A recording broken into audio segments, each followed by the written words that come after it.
Black Start Network is hold no punches. I'm real revolutionary right now. Support this man, Black media. He makes sure that our stories are told. Thank you for being the voice of Black America, Roland. Stay black. I love y'all. All momentum we have now, we have to keep this going. The video looks phenomenal. See, this difference between Black Star Network and Black-owned media and something like CNN. You can't be Black-owned media and be scared. It's time to be smart. Bring your eyeballs home. You dig?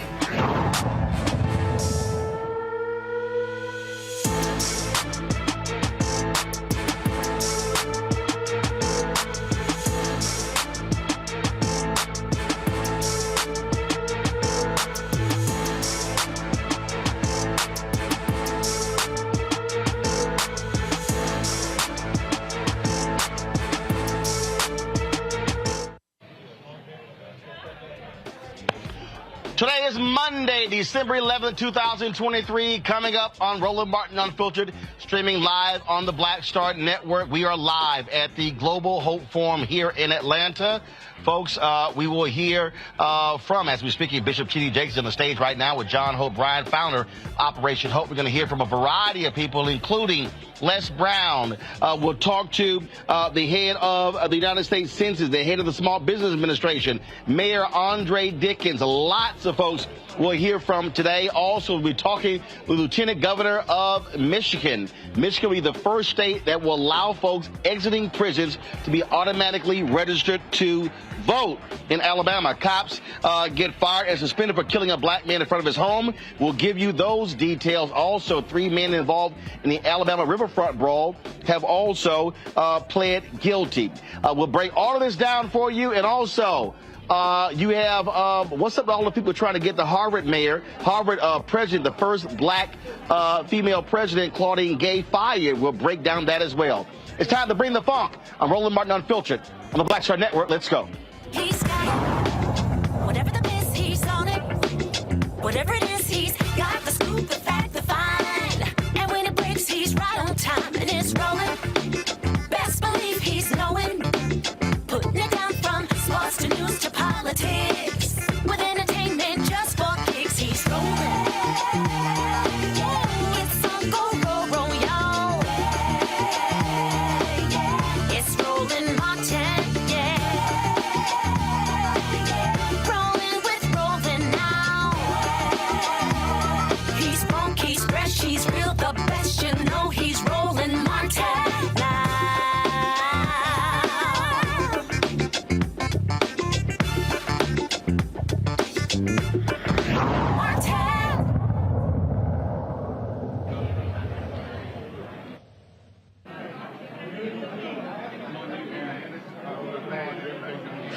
Folks, we're here live at Global Hope Forum in Atlanta. Folks are leaving the main ballroom a few moments ago. Bishop T.D. Jakes finished the conversation with Operation Hope founder Hope Bryant. We will hear from Bishop T.D. Jakes on tomorrow's show. We've been live broadcasting since yesterday. This is an annual event that we actually do here in Atlanta. Lots of conversation here dealing with the issue of wealth creation, also eradicating poverty. Major speakers here, CEO of Truist Bank, UPS, as well as Delta Airlines, of so many different CEOs who are here. One of the largest economic conferences in the country, and certainly the largest as it relates to African Americans. We'll have more on the Global Hope Forum in just a bit. Right now, though, I want to talk about what's happening in Michigan, where Michigan is the first state that is going to allow folks leaving prison to be automatically registered to vote. This is a huge decision. A bill was signed into law by the governor of Michigan, Gretchen Whitmer. It was a series of bills that she says will ensure all votes will be counted. Joining us right now is the Lieutenant Governor of Michigan, Garlin Gilchrist II. Glad to have you here, Lieutenant Governor Gilchrist. Walk us through, again, how significant this is. And this is also a function of what happens when folks vote. You only could do this because Democrats control the House, control the Senate, and control the governor's mansion. That's right, Roland. Let me tell you a story. So when I go to neighborhoods across the state of Michigan, I talk to brothers who are either working in a car or doing something, And when I talk to them about being engaged politically, when they get ready to get engaged, they say, wait a minute, though, I'm not able to do it because I just came home. I can't vote. The law that Governor Whitmer signed that the Democratic trifecta, the first one we've had in 40 years, sent her, that enables no man to ever have that experience, no woman to ever have that experience, because now they will know when they come home that they are not only have the ability to vote, they are already registered to vote at the address they're going home to. This is a game changer for political empowerment and participation. And it shows that voting enables more people to be able to vote. We're proud to be the first state in the nation to do this here in the state of Michigan. And look, we've seen the battle over voting rights for quite some time. And again, this is significant. This is not, going through a signing procedure like in Virginia, restoring their right to vote. This means literally automatically doing it. They paid the price. They've done what they're supposed to do. And you're saying, no, you don't have to continue to be disenfranchised, even though you serve your time. We have dealt a big L to the voter suppressors here in the state of Michigan. And frankly, that's what we're about. Look, I'm a systems guy, Roland. I'm an engineer. I believe that people, when they are allowed to have justice, we should give them their justice and not put barriers in between us. Whether that is, automatically register to vote when you come home, whether that is automatically clearing your record of criminal offenses once you are eligible for that, not having to get money or hire a lawyer or wait. We're about making justice happen immediately for people so they can be focused on their health and their wealth and creating a better future. Also, you're going to be allowing 16 and 17-year-olds to pre-register to vote. Explain that. This is about making sure that young people understand that they can step into their power immediately and without barriers. Again, just like we want people to automatically have their rights restored once they come home, we want young people to step right into the political process without any barriers, to do so seamlessly, and they can know what it means to vote. I started something called the My First Vote Initiative to make sure people have great first-time voting experiences, and this is about that. 16 and 17-year-olds will not be able to practice voting before they actually can pre-register and then be able to do it. So, again, we want everybody to participate in our democracy. Us in Michigan, Democrats in Michigan, we're not afraid of people voting. We want everyone to do it who's eligible, unlike Republicans in other parts of the country. This is obviously important because when Donald Trump was lying about the election, one of the things he did, he was targeting, frankly, black cities. When you often heard him talk about voting irregularities or cheating, he would say Fulton County here in Atlanta. He would say Philadelphia. He would say Milwaukee, and then he would say Detroit. And so Republicans in that state, even a Republican leader in 2020 said, let's count all the ballots in Michigan except Detroit. And so what we have seen, Republicans absolutely have been targeting black voters in your state and all across the country. Roland, it was so disgusting. And I take that personally. I am a black Detroit voter. That would have been one of my absentee votes, or the absentee vote of my wife that wouldn't have been counted if Republicans had their way. That's, again, because they're scared of people voting. They're scared of black folks voting because they know that when we participate in the numbers that we are capable of, we can make change. And we were able to show up here in Michigan and deliver a Democratic trifecta that has pushed back on those bad Republican policies that made things more expensive for families, that made it more expensive to be retired in the state of Michigan, that took money out of working families' pockets and made it harder to organize a labor union. We fixed that with this Democratic leadership in Michigan. We're going to keep that momentum going. Last question for you. Look, you have a large Arab American population in your state. Folks are not happy with what's happening in Israel and in Gaza. We're seeing people say, hey, I'm not going to vote for Biden Harris. This is going to be a close election again. And so looking at that, what are you saying? What are you hearing when you're talking to people in Michigan who, whether it's Israel, Gaza, whether the people say not satisfied, what are you hearing from them when they say, you know what, I might sit this election out? What are you saying to them? Well, look, I was in Dearborn, Michigan, the home to the largest Arab American population, largest Arab population outside of the Middle East this morning doing an event. It's important that we continue to have conversation and be engaged with people. What's happening in the Middle East is horrific. The things that Hamas did were horrific. The women and children that are dying in Gaza are horrific. And I just want people to recognize that being engaged in the political process is how we make things better, not by disengaging. So I don't want anybody to walk away from their power of voting. All right, Lieutenant Governor Gilchrist, we appreciate you being here on Roland Martin Unfiltered. Thanks a lot. Thank you. Always good to be with you. All right. Folks, going to go to a break. We come back. I'll introduce my panel. We'll also talk with some folks here, including John Hope Bryant, the founder of Operation Hope, the brain behind this Global Hope Forum. We'll talk about exactly what this means. We'll also hear from a number of people who have spoken here today. We got a chance to sit down with several of them, including the head of the United States Census, head of the Small Business Administration, also Motivational Speaker Les Brown, plus the Mayor of Atlanta, Andre Dickens. Folks, this is Roland Martin Unfiltered on the Black Star Network, broadcasting live from the Global Hope Forum here in Atlanta. Back in a moment. I'm Deborah Owens, America's Wealth Coach. And on the next Get Wealthy, what do the ultra wealthy know that most of us don't? Well, the truth is that there is financial exclusion. And unfortunately, far too many Black folks haven't had access to this knowledge. And that's exactly what we're going to talk about on our next Get Wealthy with Melinda Hightower, a banker who's doing something to share exactly what you need to do to make it into the high net worth status. They weren't just saving just to save, they were saving for a purpose. That's right here on Get Wealthy with me, America's Wealth Coach, only on Black Star Network.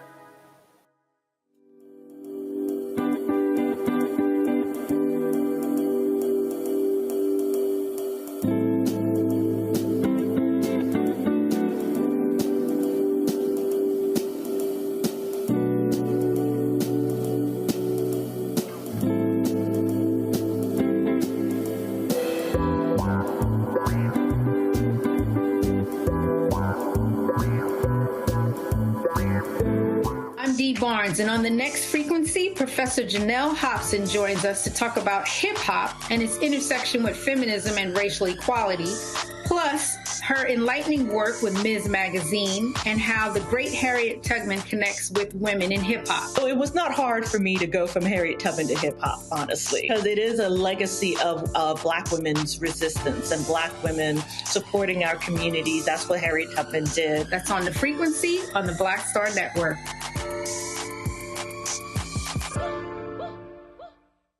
Hey, what's up? It's Sammy Roman. Hey, it's John Murray, the executive producer of the new Sherry Shepherd Talk Show. It's me, Sherry Shepherd, and you know what you're watching, Roland Martin Unfiltered.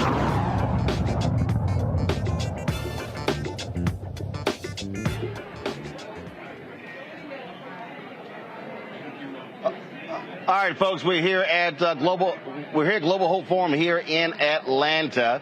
The last session for today just let out. Well, actually, it's going to be a dinner in about a half an hour, and so folks are here in the lobby of the ballroom. This event is being held here. This is the same ballroom where the SCLC last met with Dr. King when he actually spoke here, and so there's a connection, if you will. Between that and Ambassador Andrew Young is as he always is the co-chair of this conference, and so that's what is going on here. And so you see here the host of people who are here, but there are also thousands of people who've also registered online for the Global Hope Forum. In a moment, we hope to chat with John Hope Bryant, who is the founder of Operation Hope. So we hope to see him in a little bit. And so, but right now, I want to introduce my panel, Dr. Julianne Malveaux, economist, president emerita at Bennett College, also an author out of Washington, D.C. Dr. Amakongo Dabinga, senior professorial lecturer, School of International Service, American University. Ron Walker, founder of Context Media out of Atlanta. I want to start with you, Julianne. You heard Lieutenant Governor there, and to me, this is a perfect example of what you're supposed to do if you're Democrats and you get power. And that is, you change the voting laws. They took control of the House, took control of the Senate, got a governor's mansion, and this is what you do. And so more states where Democrats in control, Maryland, and other places, Illinois, should be doing the exact same thing, expanding access to the ballot. Michigan really is doing a very good job Gretchen Whitmer and Garlin, the two of them, dynamic duo. I heard him speak when he was here in Washington for a fundraiser, and I was left away fully impressed. Unfortunately, you don't see that same kind of activism. Are they scared? In other places, Maryland would be a notable example, right next door. But restoring felons, former felons, reform felons, their voting rights right after they leave. No hoops to jump through. No, nothing.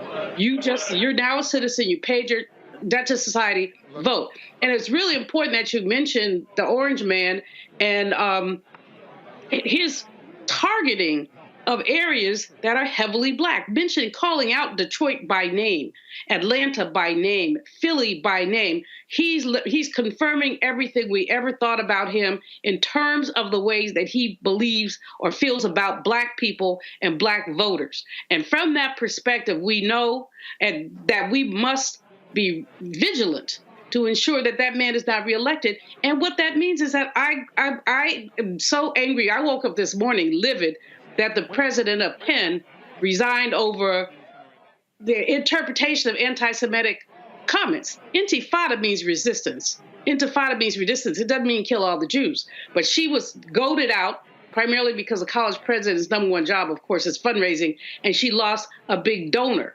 So I woke up like livid, and what made me even more livid is these young people who say they won't vote for Biden, but they'll vote for Trump. I mean, come on, y'all. Have you lost your whole minds? What do you think you're going to get from Trump? You don't get Biden doesn't get A+. But here's the deal. But it's real. But it's real. But I'm gonna come back to that. But I want to stay on again this point of how you properly use power, Congo. And again, what I need people to understand is that what Michigan is showing you is what happens when you have that power and you change the laws, because once you expand the voting rights, it's harder to turn the clock back. That's right. That's right. I mean, once you get access to something, you don't want to lose it. And what's beautiful about what they're doing is they're getting it on the front end and the back end. They're getting it with the older populations, people who are incarcerated coming out, and then starting to streamline the process for 16 to 17-year-olds. The nation needs to follow Michigan's lead. Biden needs to follow Michigan's lead. Roland, every poll that we're coming out with of the last week, the next 2 weeks, Trump is gaining this, Trump is gaining that, Trump is gaining that. We're like a little bit under a year out, and people are already working to predict Biden's loss. Biden needs to, number one, get out there and continue to tout his record and what they have done in terms of infrastructure and other things, HBCUs and the like. But he also needs to talk about the fact that places like Michigan are leading the way to expand voting rights against a party that's working actively to contract them, particularly in our communities. And remind people that the Jack Smith case, I know you can't talk about it directly, but Trump is being charged under the KKK Act for trying to disrupt people's opportunities to vote. And so when we see what Michigan is doing, Joe Biden has to talk about, we need Democrats in power at every level right now. If people are going to talk about this is the most important election coming up, talk about why. Talk about why. And we know that Trump's base is not expanding. So what they are actually working to do is to shrink Biden's base. And so when people are coming out from prison and can be able to say that Democrats gave you that right to vote, and I know it's not going into effect until 2025, but the fact of the matter is I'm sure they're taking other steps to make sure that those who come out before 2024 are able to vote as well, hopefully. But this needs to happen. And you talk about Maryland and we talk about other states. To not do this is to waste your position. And we need all hands on deck right now. So kudos to Michigan for what they're doing there, for what they're doing on abortion, for what they're doing on many levels. And you talk about people within the Arab community there who might be going against Biden as well. They really got to think about the alternative, because someone coming into office like Trump is going to let Netanyahu run rampant over Gaza and work to kick them out of the United States. Where are you going to go? And that is when we talk about, again, when you have power, use it. For the longest, New York State, blue state, they had some of the most awful voting laws of any state in the union. And you're sitting there going, how in the hell are you a so-called blue state? Black voters matter. Although they've spent lots of time in the South, they actually led some protests in New York City over their voting laws. This is something that me and you have talked about on a regular basis, where you have power, where democratic states and democratic machines in different states are able to get some serious gains. And then what happens is they don't really tout those gains. It's like it becomes a local story. It's a 2-day story, and then nothing happens. And I can't understand for the life of me why the democratic establishment does not get behind actual active democratic machines and say, this is what we're doing. This is what's been done. This is why you should get on board. And this is something that happens over and over and over again. If people are not aware of what you're doing, then it doesn't exist. This is just the bottom line. You have to be able to access media. You have to be able to craft a message to people who are not on board and say, this is what's going on and these are the dangers, but they refuse to do that. And if you don't capitalize on the good things that are being done, the opposition is absolutely going to capitalize on the things that they're doing that might be negatively affecting your voting base. I don't get it. Again, it is great that Michigan is doing what they are doing when it comes to this law, especially pre-registering 16 and 17-year-olds, and again, allowing people the moment they leave prison to be automatically registered to vote. Got to go to break. We come back. We'll chat with John Hope Bryant, founder of Operation Hope, about this year's Global Hope Forum. Their focus on optimism. That is their focus on optimism. That is the agenda that is being set. A lot of major speakers that are coming through here, and we're here from some of those folks who are on the stage today, including the head of the U.S. Census Bureau, the head of the Small Business Administration, talking about what the Biden-Harris administration has done to help black-owned businesses. We'll also hear from the mayor of Atlanta, talk about the importance of black power, having consecutive black mayors, what it has meant for Atlanta. But then also, Les Brown will talk about how do we reprogram the mind for greatness. Folks, you're watching Roland Martin Unfiltered here on the Black Star Network. Support us in what we do. Your dollars allow us to do what we do all across this country. And that is cover the stories that matter to you. So our goal is to get 20,000 of our fans on an annual basis contributing on average about $50 each. That's $4.19 a month, 13 cents a day. Join our Bring the Funk fan club. We're about $220,000 short of our goal. So we need to raise that between now and the end of the year. So please send your check and money order. P.O. Box 57196, Washington, D.C. 20037-0196. Cash App, $RM Unfiltered. PayPal, R Martin Unfiltered. Venmo is RM Unfiltered. Zelle, Roland at RolandSMartin.com. Roland at RolandMartinUnfiltered.com. Be sure to get a copy of my book, White Fear, How the Browning of America is Making White Folks Lose Their Minds. Available at bookstores nationwide. Get the audio version on Audible. We'll be right back.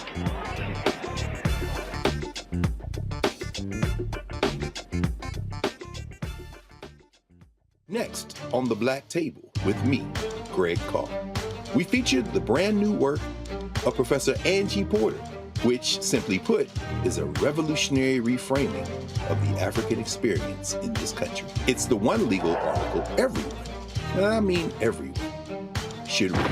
Professor Porter and Dr. Valencia Watkins, our legal roundtable team, join us to explore the paper that I guarantee is going to prompt a major aha moment in our culture. You crystallize it by saying, who are we to other people? Who are African people to others? Governance is our thing. Who are we to each other? The structures we create for ourselves, how we order the universe as African people. That's next on The Black Table, here on the Black Star Network.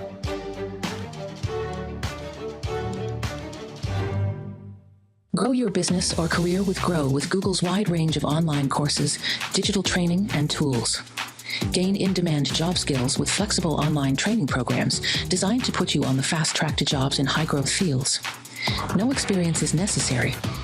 Learn at your own pace. Complete the online certificate program on your own terms. Stand out to employers, get on a path to in-demand jobs, and connect with top employers who are currently hiring. Take one professional career certificate program or all 6. Earn a Google Career Certificate to prepare for a job in a high-growth field like data analytics, project management, UX design, cybersecurity, and more.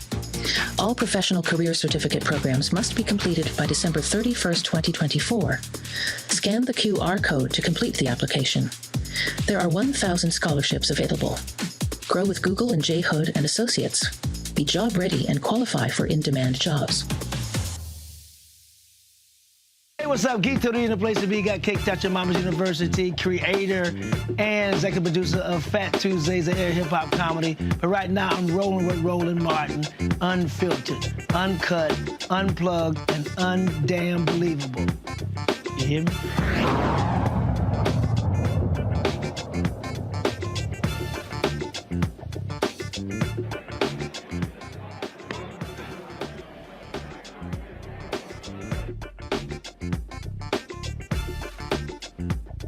Global Hope Forum here in Atlanta. Thousands are registered for this economic conference that focuses on ending poverty and also wealth creation. It is a jam-packed schedule. This year's theme is called Making the Case for Optimism. And just a few moments ago, Bishop T.D. Jakes ended his conversation on stage with John Hope Bryant. Bishop Jakes will join us tomorrow right here on Roland Martin Unfiltered regarding a major initiative that he is launching, that he'll be announcing here in Atlanta. So we have those details for you on tomorrow. A little bit earlier, folks, we got an opportunity to catch up with Atlanta Mayor Andre Dickens. He is the 7th consecutive black mayor here in Atlanta. And as we talked about, that plays a huge role in this being called the Black Mecca all across the country, but also across the world. Here's our conversation. Mayor, how you doing? I'm doing great, man. Welcome to Atlanta again. Absolutely, absolutely. Now, the last time I was here, I popped in. I was for the I think it was at the Chris Tucker Golf Tournament, but I think InvestFest was going on. Yeah. And so then so now we've been here for the last several years for Global Hope Forum. So let's talk about why money conversations are so crucial and the role that Atlanta plays in that when it comes to African Americans. Yeah, we just love the fact that people choose Atlanta to host these kind of conferences, these forums, these summits, because we, are on top of a bedrock of good mayoral leadership, starting with Mayor Jackson, where he stressed economic inclusion. We have black population here. We have black institutions here from Spelman, Morehouse, Clark, ITC, Morris Brown. But what we didn't have was black economic inclusion in government, et cetera. And so once he started that, then we had black banking, and we didn't have black economic power in terms of government and contracting. And so it's important that we use Atlanta as a springboard, as a launch pad for across the nation. And that's why we lead in the minority business development opportunities that we have. And so I'm grateful that Hope Global Forum, InvestFest, and others choose Atlanta to do that. When I was in Chicago before the runoff there, where Brendan Johnson was elected, I was explaining to this one brother, I said, I was trying to explain to him why Atlanta's been so successful. And I said, because you've had consecutive elections of black mayors. Yeah. So prior to him, this was the first time, because you had Harold Washington, he passes away, and then, of course, you don't see another one elected for, almost 30 years. Lightfoot then followed. Well, in Houston, Sylvester Turner, Sheila Jackson Lee just loses. And so that is, I think, the biggest difference, having that back-to-back of black mayors driving a very similar economic agenda.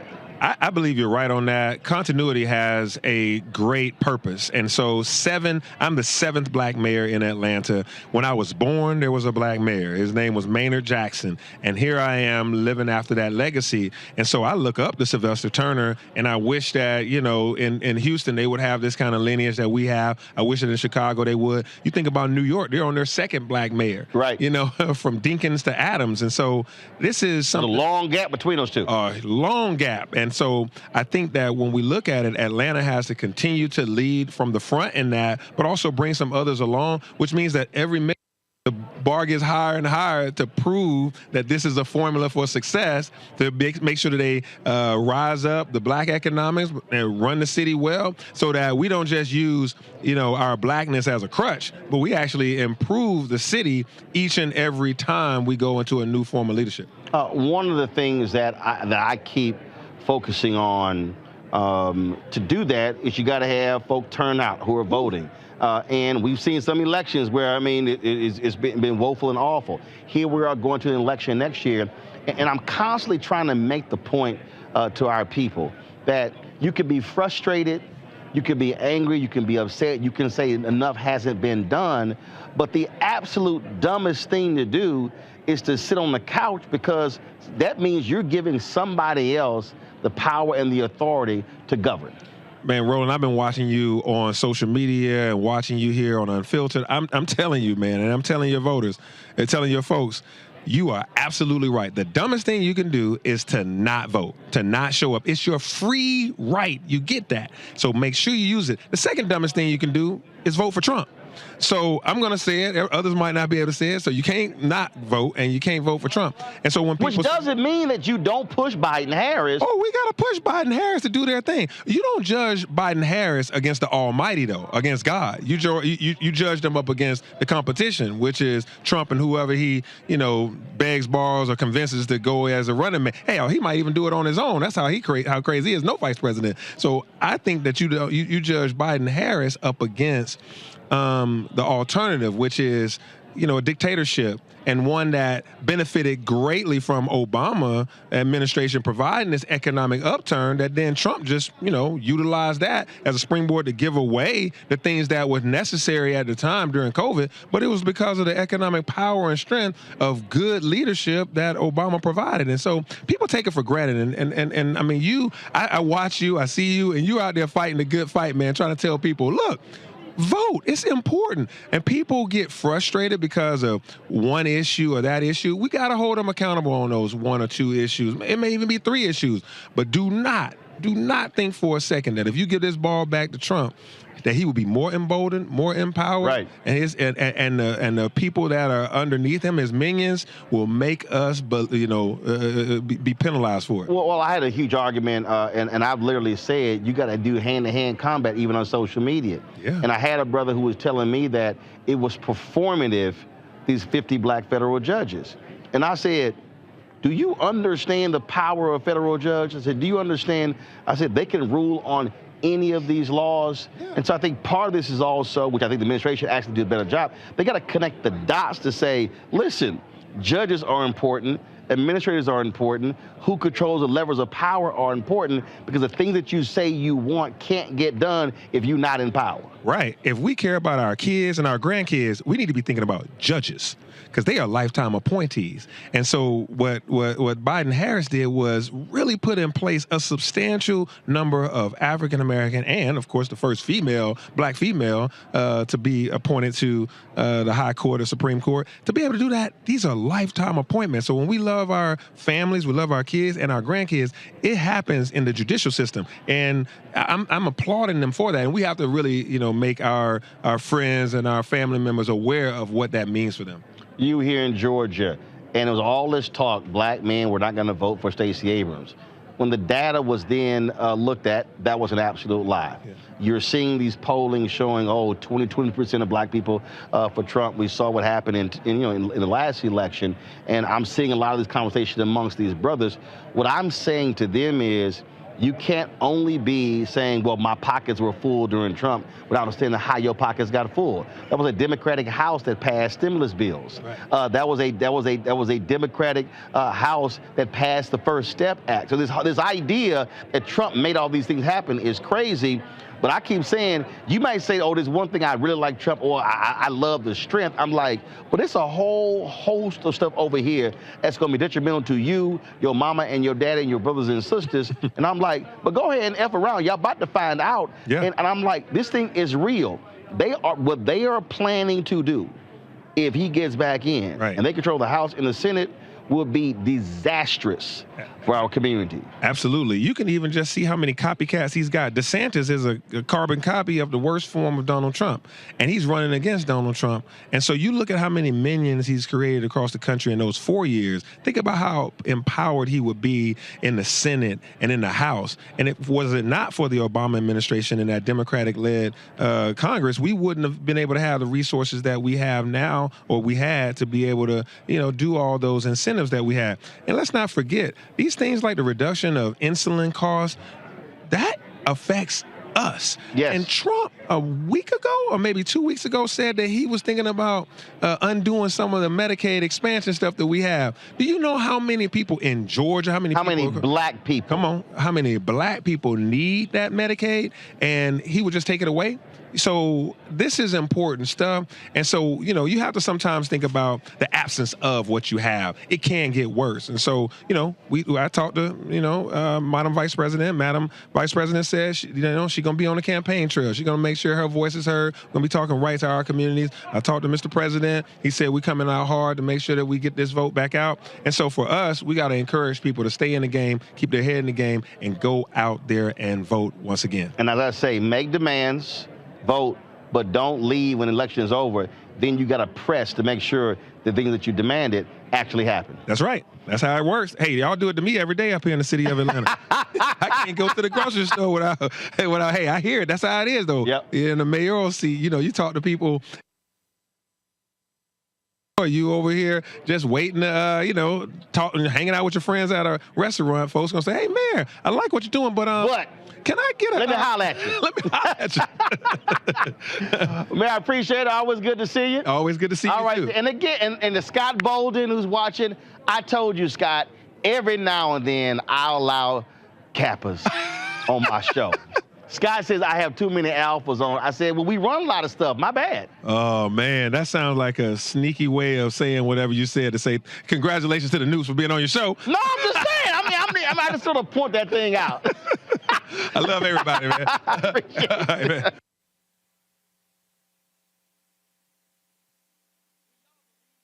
I'm about to go to a break. I'm about to come back and talk to another Kappa.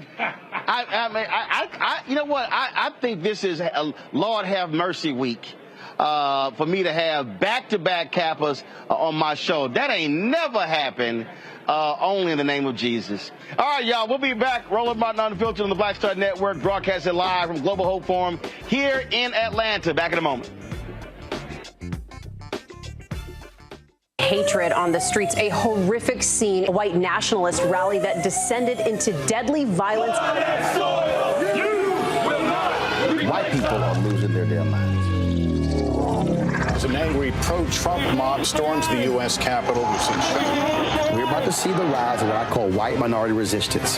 We have seen white folks in this country who simply cannot tolerate black folks voting. I think what we're seeing is the inevitable result of violent denial. This is part of American history. Every time that people of color have made progress, whether real or symbolic, there has been what Carol Anderson at Emory University calls white rage as a backlash. This is the rise of the Proud Boys and the Boogaloo Boys. America, there's going to be more of this. Here's all the Proud Boys, guys. This country is getting increasingly racist in its behaviors and its attitudes because of the fear of white people. The fear that they're taking our jobs, they're taking our resources, they're taking our women. This is white fear.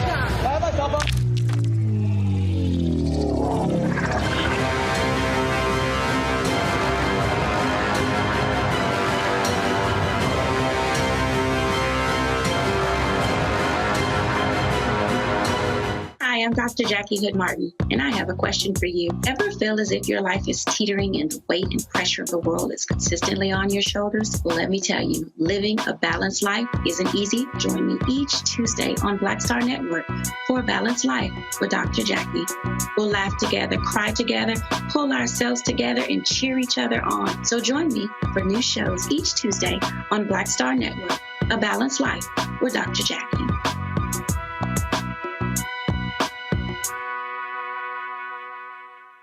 Hey, what's up, y'all? I'm Devon Frank. I'm Dr. Robin B., pharmacist and fitness coach, and you're watching Roland Martin Unfiltered.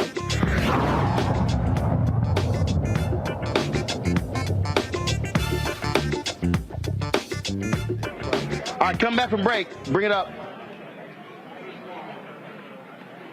All right, folks, welcome back to Global Hope Forum. I'm Roland Martin. Glad to be with you. Joining us right now, he leads New Birth Missionary Baptist Church. Again, I am Scott Bolden. You will be so happy for me to have another Kappa on the show, Pastor Jamal Bryant. What's up, Doc? How you doing? Man, it's good. Welcome to Kappa Land. No, we know that's a lie. Oh, for those who are living. For those who are living. I mean, everybody knows. Everybody knows. Alpha put the A in Atlanta. I concede immediately. Yeah, precisely. I concede immediately. Right there. You should have started with no mas. I don't know what I was thinking. No, I'm there. I had, welcome to Switzerland. I had a CTE moment. I don't know what. I know you done lost your mind. Let me go on record before we talk about anything. I'm humbling myself in the Christmas spirit. Say Roland Martin is clean. Roland Martin is clean. We've been in this fight for 10 years, starting at the Essence Festival. Let me say, at Global Forum 2023, Roland Martin is clean. Just so y'all know, the white outfit I had on at the Color Purple premiere, yes, I've had for about 3 months. And I told Jamal, I said, Jamal, I said, when I wear that, I said, I ain't telling you. I said, I ain't telling you the color. I said, but when I drop this outfit. Let me tell you how much God loves me. I was supposed to be there. My flight was late coming in from Ghana. I missed the connecting flight. The next day, I saw all of these posts. I said, I'd have been dead on the red carpet. They went in on the carpet from my blood, so I conceded. But nonetheless, I'm glad to be with you. But you just got back, so I take it you brought some fabric back? Oh, listen. In case you all don't, there's going to be a special premiere week on Roland Martin Unfiltered. Kwanzaa. I am a self-invited guest. If he does not put me on the show, check his feed. But for 7 days straight, I will be on Roland Martin saying Kujichagulia. I'm saying Umoja, Imani. Every day, I'm giving you the word of the day for Kwanzaa. Make me the guest commentator for Kwanzaa. All right, I'll be waiting. But just understand, as we speak, yes, there's a black and gold being made. Yeah, well, we don't know if that mail is going to come in. As we speak. DHL is No, he in Hyattsville, Maryland. Ooh. I can drive to go pick it up. I ordered the fabric from Ghana. It was shipped to me, and I took it to my... See, I got 2 African tailors. Y'all got to forgive us. We haven't caught up in a while. I got a tailor in Accra. And I got an African tailor in Maryland. We're the Global Hope Forum on the case for optimism. Y'all got to forgive us. I got lots of... yeah, you ain't got much optimism. Never told me this. Oh, yeah. In Hyattsville. Hyattsville, Maryland. Yeah, African right there. Hey, I got all the fabric I got from Liberia. Yeah. They just gave me fabric. And I brought it back and I was like, all right, let's do some stuff. Oh, yes. Listen, I'll be home for Christmas. We are going to Hyattsville. You tell me what day. You can blindfold me, say I don't know how to get there without you. But we are going to Hyattsville over Christmas. You hear that, Dana Joy? He going to be coming. Absolutely. All right, let's talk a little business here. First off, you've now been hit a new birth. How long? If I tell you, you're going to die. Yesterday made 5 years. 5? Yesterday. I'm about to say 3. No. 5? Pandemic threw that timetable off. You ain't lying. Yeah. Wow. Yeah. So it has been, let me do another plug. The very first interview I did to say I was moving to Atlanta was Roland Martin. Absolutely. Every critical moment, Roland Martin has been there. Subscribe, follow, share, donate to Roland Martin. Y'all been doing it. I was there for a book signing. I appreciate that with a great book signing. But the things, talk about this medical clinic y'all just opened. Yes, so we just opened a full service medical clinic that is open 5 days a week. It is for insured, uninsured, Medicaid. You can do x-rays, preventative care, screening. We have 1 of 5 in the world, where you can get your blood test and get the results back in 10 minutes. Wow. So you don't have to go anywhere else. It is absolutely amazing. It's changing healthcare for the urban construct. So you, between that and also the food drives, the toy drives. I'm here because we just the backpacks. Yes. The school supplies. We just got a permit, Roland, a month ago to build 150 mini houses. that we are only going to sell to millennial couples to reintroduce the mind frame of a starter house. Right. And ownership. And ownership. Because in Atlanta, we losing our minds. We having housewarming parties for apartments. So we got to change what that mind frame looks like and change what is the responsibility of the church. Roland, New Birth is the largest land-owning black church in America, and all we had was a sanctuary and a gymnasium, but doing nothing really in terms of community development, economic development, and community engagement. So we're trying to really take a bite out of that. Also, and that was also carrying a significant amount of debt. $32 million. $32 million through the grace of God.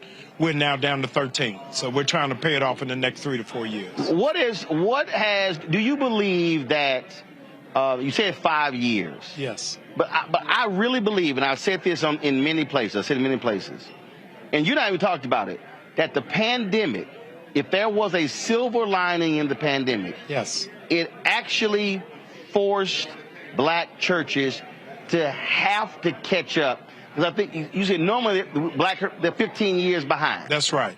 What is agonizing is that 3,165 black churches closed in the pandemic. Benjamin May said, if you don't run faster, you're going to be left behind. And so if you think about the average, and you travel across the country more than I do, the average black church is proud to be streaming on Facebook when the kids are on TikTok. Only 3% of black churches have a TikTok account. Wow. So we're running so far behind. We left Facebook when our parents tried to friend us. So we went on the other side of the vehicle. And so the churches that are dealing with technology and are really looking in a forward direction, those are the ones that are really winning. Yeah, man, I remember during the pandemic, you hit me, you were like, hey, can you teach a class for these churches? Yes. And there was hundreds of folks who were on there who just had no idea on how to even do this thing. I remember they were trying to put an iPad on a tripod. I said, no, we can't do that. Yeah, we can't. No, really. And I'm giving you your flowers while they're due. Roland Martin was a blessing to 1,000 pastors over the pandemic on stuff you would take for granted. What camera to buy, what lighting kits to buy, what setup. And what I say to pastors, before the pandemic, I didn't know the names of my cameramen. I didn't. I didn't know who was running sound. I just got up, started preaching. Right. Now, I want to know how your mama doing, how the kids. Because the pandemic taught me I can have church without a choir, but I can't do it without a camera. Well, no, so just so y'all know, y'all gonna crack up at this here. So probably the first 2 Sundays you preached, y'all, this me at the house. Yes, I forgot about that. Yeah, this me at the house. I'm like, now y'all, he on. I need y'all to understand. He on the stage. Yes. I'm texting. Say, man, your crawl not good. Yes. The light is off. That graphic. The angle is off. Why aren't y'all streaming to this platform too? Go to Switchboard Live. I forgot about that. I was sitting here. Yes. I was doing a critique of the whole broadcast, and it wasn't about being mean spirited. No, you were helping. It was literally, listen, I do this every day, and here's how to accelerate. And even when it's something y'all were doing with giving, I was like, hey, no, give all these different ways because the people are operating in a completely different way now than how the church is always operating. Bishop Jakes just said in a panel moments ago here at the forum that business is really about relationships. It's not even about knowledge, but how you connect. Les Brown said your network is connected to your network.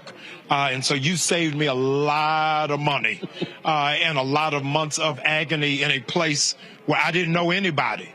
So for you to give me that, I'm grateful. But really, I want to champion, make sure you develop those relationships. And also, I think this is the moment that I think what this generation is looking for is for the black church to return to what it used to do, which was lead. We talked about this here. that the Black Lives Matter movement was the first movement in history that involved black people that was not led by the church. Yes. And people have heard folk talk about health, economics, or whatever, but you have not seen the church actually do it. And so the stuff that y'all are doing, I even said, and I'll go ahead and say it, because I heard from some of the Atlanta preacher haters when you came here. Yes. And they were saying a whole bunch of stuff. And again, y'all know who y'all are, trying to bring up everything in their mama. And I was like, oh, no, y'all about to do some work. Oh, yeah. Because the reality is people want to see the church do more than just preach on Sunday and have Bible study on Wednesday. And that's why millennials aren't going, because they don't want to turn to your neighbor if you're not really going in the neighborhood. And so they are not around how can we save the building, but how can we save the block. And so the churches that are tapping into millennials and Gen Zs is beyond won't he do it and ain't he all right, but are we doing all right? That's giving some practical application of how it is that you move and how it is that you function. Your own pastor, Dr. West, in Houston, has modeled how to have an effective multi-generational church by being theological and practical. That for you to be relevant don't mean you got to dummy down. It means you got to pull the community up. And so the churches that are flourishing are the ones that are doing that. And also realizing because of technology, you now have international church. The weekend I was there with the book signing, there were some folks there who were from another state or another country. Pastor Keon Henderson talks about he runs into people when he travels by saying, Pastor, I'm a member of your church. They ain't never been to the church, but technology is actually bringing them in as members. Yeah, so it is really, John Wesley said, the world is our parish. And so we can't operate like it's just a community church when you are a global church. I'll give an example. On Christmas Eve, which is a Sunday this year, all of the Christian Palestinians that live in Georgia are coming to our church. We're doing a joint service with the Orthodox Palestinians. Their choir is going to be singing. We're infusing the liturgy. And then after service, we're going outside to do a moment of silence for the 17,000 that have been killed. That's how you have a local church with a global understanding and global grasp of what's taking place. All right, then. Well, looking forward to that. And one of your team members have been hitting me. He wants to get your church service on the Black Star Network. We have to. We have to. So I got the email. Yes. I've been a little bit busy. Yes. And so we're gonna figure out how we coordinate that. I want to say live. If you can help us, we want to go live starting on New Year's Eve. Oh, yeah, we can do that. Expedite my paperwork. All right, we can do that. Thank you, sir. Happy New Year. I'll see y'all Kwanzaa. 7 days I'm looking for of agony for Roland Martin. I just got 2 words. Bring it. I appreciate it. Thanks so much. All right, folks, got to go to a break. We'll be right back. Roland Martin Unfiltered right here in the Black Star Network.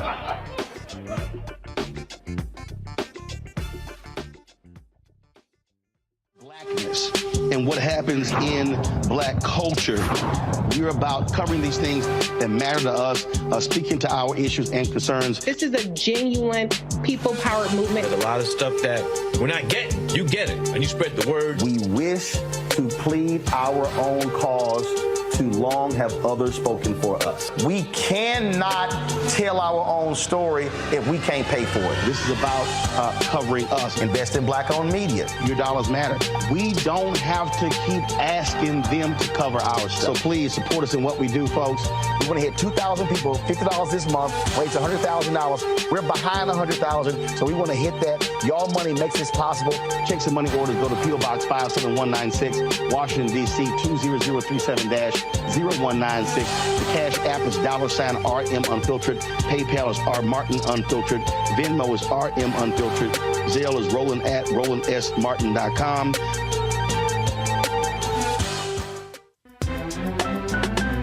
I'm Faraji Muhammad, live from LA.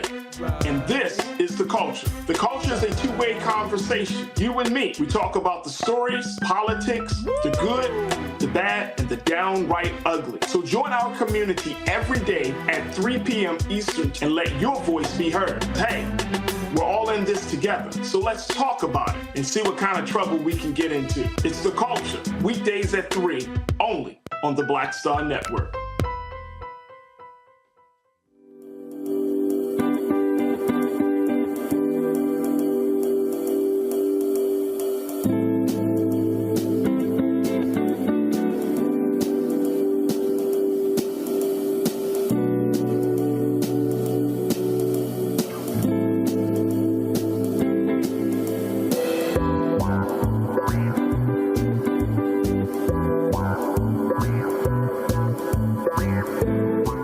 Hello, we're the Critter Fixers. I'm Dr. Bernard Hodges. And I'm Dr. Terrence Ferguson. And you're tuned in to Roland Martin Unfiltered.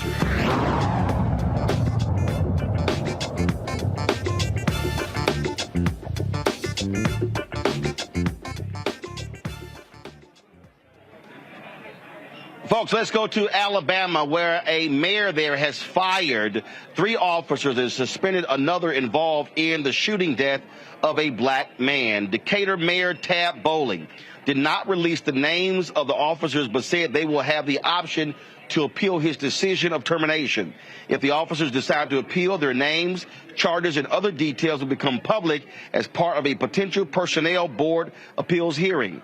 Stephen Perkins was shot and killed outside of his home in the early hours of September 29th by Decatur Police Department officers after an altercation with a tow truck driver.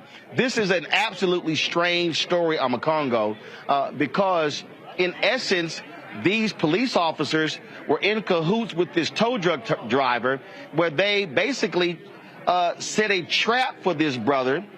They shot and killed him. Then we later found out that his car, and an error was made, and his car was not supposed to be repossessed, so he was defending his turf. And so if you look at the video, and we played it, these officers are literally hiding behind vehicles at 2 o'clock in the morning, setting a trap to ambush and shoot and kill this brother. Setup, man. It's more like an execution than anything else. And when you look at the story, we think about the family and what he left behind. And first of all, we also have to be mindful of the fact that the officers lied in terms of what they initially said. They talked about the fact that when they approached him, they told him, to drop the weapon and the like. And then later on, it turns out they said that they apparently told him just to get on the ground. And so people are getting fired and suspended. But what about criminal charges? What about, lying on these police reports and the like? This brother, 39 years old, is lost his life because of some type of ambush. My hope is that by amplifying this here, because no one else is talking about it anywhere else, the Justice Department needs to look into this, because this to me speaks to a level of corruption that's at a much deeper level in that entire department. And I think those names should be released, including the one who got suspended as well, because this cannot be the end of it. In our community, we can't just be enough to say that people got fired or people got suspended. We need prosecutions. We need criminal charges. They set this brother up. They lied about the reports. And now we have another family without a father who also, by the way, feared that he was going to be killed by the police one day. That's what he feared, that so many of us feared, and it came to fruition under the most heinous of circumstances. A deeper investigation needs to be done on this. Ron, this story is beyond shameful. For the police to be in cahoots with a tow truck driver who was trying to repossess a vehicle. The driver claims he went there, the guy shot at him. He leaves, called the cops, brings the cops back, and they basically, the video shows, they are hiding behind vehicles across the street, waiting for the brother to come out of his home, and then they shoot and kill him. The video right here, Ron, this officer is, you see the tow truck driver come up. This officer is like they're waiting for something to happen. That's how crazy this story is. It's crazy, but unfortunately, because we live in this society, this is something that's not uncommon. Unfortunately, all too often, capital and business and law enforcement work hand in hand to serve each other and not serve the people. And also, this happened in the Deep South. Now, that's not to say anything about the Deep South, but there's a long history in the Deep South of black men suspiciously dying at the hands of police and nothing happening. We happen to live in a time now where we have all this technology and we have social media where you see the things that are playing out, but also just the fact that they were let go and just the fact that they were the city council and the mayor was able to get in front of this somewhat only because of this video getting out and saying that these officers are going to be somewhat, quote unquote, disciplined is a way to kind of cover themselves and say, see, we're doing something. But if you let something like that go out and then you let it go away, it becomes a one-day story or a two-day story, and then it goes out of the public mind. The activists in that city need to be more, I don't want to say they'd be more proactive, but they need to push this story on a national level so it doesn't get buried like things that happened to our brothers in the 40s and 50s and 60s. This is on a continuum. What? These things have always happened. These things have always taken place. But now we have the ability to be able to put these things in front of the wider world, but it's got to be consistent. It's 7 o'clock. Now, if this were a simple impoundment, you're taking a car because whatever, there's a whole other way to do this. And if the brother came out and there was some words, they could come back. They could come back in the daytime. They did not have to ambush him. This is, white people can do whatever they want to, or police, whatever they want to black people with absolutely no consequences. And as Oma Congo says, here's another family now who's losing a father, another group of young people, children who are traumatized. I salute you, of course, we always do, for bringing these stories to light that don't see light too often. But it's not just on Roland Martin. As the other brother said, who lives in that town? What are you doing about it? Who elected these clowns on the city council? The mayor's doing the right thing, kind of. Why don't we know their names? It ain't secret. We know the name of the brother who was killed. We need to know the names of the people who killed him. This is just, again, apoplectically annoying at best. It's too much.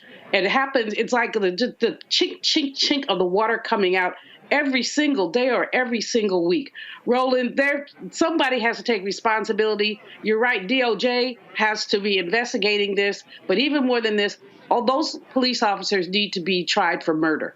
That's what it was. They murdered this man, and with the tow truck driver, murder and conspiracy to commit murder. That's what this is. Absolutely. Now, let's also talk about another story out of Alabama. 3 people have pled guilty to their role in the Montgomery, Alabama Riverfront brawl. Zachary Shipman and Alan Todd pled guilty to a lesser charge of harassment. They were initially charged with third-degree assault for their role in the fight. Shipman and Todd will have a 60-day suspended sentence with 12 months of court-supervised probation, pay court costs, 100 hours of community service, and an anger management program as part of their guilty plea. Reggie Bernard Ray, the man who used the folding chair as a weapon, pled guilty to disorderly conduct but managed to avoid jail time. He received a 90-day suspended jail sentence and has been ordered to perform 50 hours of community service and pay $357 in court costs. The charges against co-captain Damian Pickett have been dismissed. That tow run is certainly good news. There was no reason in the world for that brother, the co-captain, to be charged in this case when he was simply defending himself. Let's put a fund together to pay that brother's fine and get him on off of that. Good idea. That's my feeling about that particular situation. And I'm actually surprised that anything happened to the guys who instigated this fight. I mean, the way this was portrayed, it was going to be a situation where, thankfully, again, this is the power of media and this is the power of social media. If this would have been an isolated case, who knows what those brothers who defended themselves would have got charged with? You know what I mean? This is how things happen all the time. If things happen in the dark, you're able to take a situation and blow it up to be way worse than it might have been. But something that could have been a minor incident could have been a heavy misdemeanor or something like a felony. So I'm glad that brother got some semblance of justice. He shouldn't have got anything. He was defending himself. And I'm glad the rest of those guys are going to have to pay the price for instigating the fight. So I'm glad. I wish those guys had to spend some jail time. I mean, to just have a suspended sentence to me is insufficient. Nothing is preventing them from resting in their caucasity. They're probably sitting someplace bragging about what they did. They're getting a slap on the wrist. Look at that. He jumps this black man. He jumps him. He punches him. If a black man did that to a white man, he'd be serving time. So these white punks, because that's what they are, need to be, and look at that one. I mean, need to be serving time. They just piled up on this brother, and you can see all of them. So that only 3 of them pled guilty, and the little heifer in the blue. I mean, they all need to spend some jail time. If it's only a week, just to send a message, you just do not run around punching on people. So, yeah, they got suspended sentences. There's probably some plea bargain. I simply don't think it's enough. All right, folks. Hold tight 1 second. When we come back from this break, we'll chat with Hope Bryant, the founder of Operation Hope, about this year's Global Hope Forum, what they hope to achieve as a result. You're watching Roland Martin Unfiltered here on the Black Star Network. Don't forget, if you're watching on YouTube, hit that like button, folks. Love for you to hit that. That impacts the algorithm, of course. We also want you to download the Black Star Network app. We're available on Apple phone, Android phone, Apple TV, Android TV, Roku, Amazon Fire TV, Xbox One, Samsung Smart TV.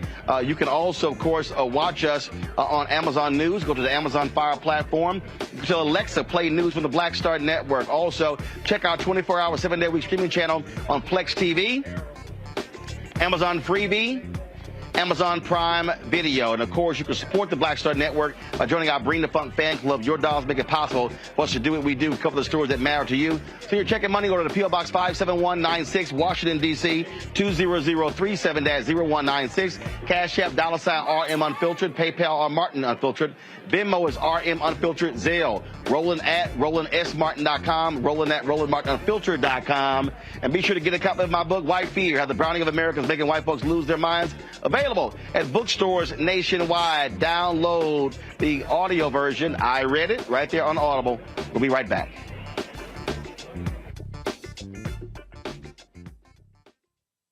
Grow your business or career with Grow with Google's wide range of online courses, digital training, and tools. Gain in-demand job skills with flexible online training programs designed to put you on the fast track to jobs in high-growth fields. No experience is necessary. Learn at your own pace. Complete the online certificate program on your own terms. Stand out to employers, get on a path to in-demand jobs, and connect with top employers who are currently hiring.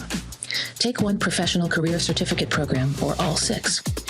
Earn a Google Career Certificate to prepare for a job in a high-growth field like data analytics, project management, UX design, cybersecurity, and more. All professional career certificate programs must be completed by December 31st, 2024. Scan the QR code to complete the application. There are 1,000 scholarships available. Grow with Google and J. Hood and Associates. Be job ready and qualify for in-demand jobs. I'm Deborah Owens, America's Wealth Coach, and on the next Get Wealthy, what do the ultra-wealthy know that most of us don't?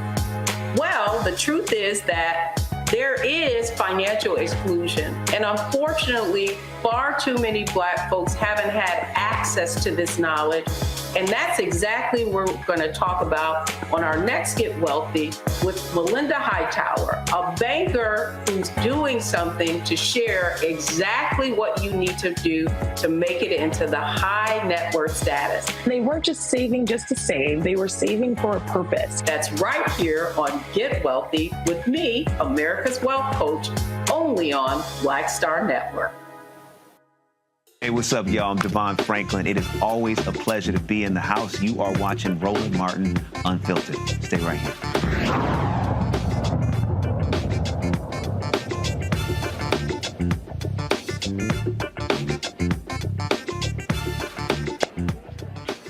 Folks, welcome back to Roland Martin Unfiltered here in the Black Star Network. We are here again this year at Operation Hope's Global Hope Forum. As you see, there's still folks who are here. It was jam-packed earlier today. The session let out shortly, just as we went on the air. Bishop T.D. Jakes was on stage in a one-on-one conversation with Hope Bryant. But it's not just people who are actually here physically. There are thousands of people who are actually registered online who've been watching on our network, watching on their platform as well. And so joining us right now is the founder of Operation Hope, Hope Bryant. John, what's happening? Honored to be with you, my man. Likewise. Thanks for being here, representing Black America. Well, you know, we try. We try. For the folks who don't know, all right, so what exactly is Global Hope Forum? It is an annual report card first and foremost, on us. Every nonprofit is owned by the public. People don't know this. People believe that people who found nonprofits sometimes believe that they own it. You don't. It is a public institution. It's literally like going public. So a corporation, as you know, will file with the SEC and issue public shares to go public on NASDAQ or on New York Stock Exchange. A nonprofit is a corporation that files a 501c3 tax-exempt status request to go public with the American public as the investor. And we've got $4 billion worth of capital that we've invested in these neighborhoods. We have a $50 million plus annual budget. We should be held accountable. Mm-hmm. What are you doing with the money? We have a 4-star Charity Navigator rating, which means that 87 cents of every dollar that comes in goes to help poor people change their life. So this all start in 100% transparency rating, financial transparency rating on our money. And I think that the first thing we need to do, Roland, was to let the public decide whether we are a good steward of all these resources. Then it sort of evolved to, okay, now you got these partners showing up giving report outs. Well, this is a great opportunity for people I know and people I don't know to come in and meet some of these partners to build relationship capital. Because as you know, if you hang around 9 broke people, you'll be the 10th. So we got to stop having poor people talking to poor people and rich people talking to rich people. Let's have some consensual circles and have folks have billionaires next to multimillionaires, next to thousandaires, next to somebody trying to buy some air, and build relationship capital and cut some deals. That's what's happened. It's just sort of been happening organically, and it's grown from a few hundred people to a couple thousand to now we've maxed out the hotel. I'd like to not move, but we're at 5,300 people, and then, of course, countless online. And thanks to you and others, there'll be millions who watch it over a week online, probably 4 or 5 million people. Of course, it was 4 million last year, thanks to you. By the way, Roland is the only urban credentialed in-place media. We have CNBC, we've got iHeart, we have Bloomberg, we've got LinkedIn. I'm probably missing somebody, but Roland is the establishment.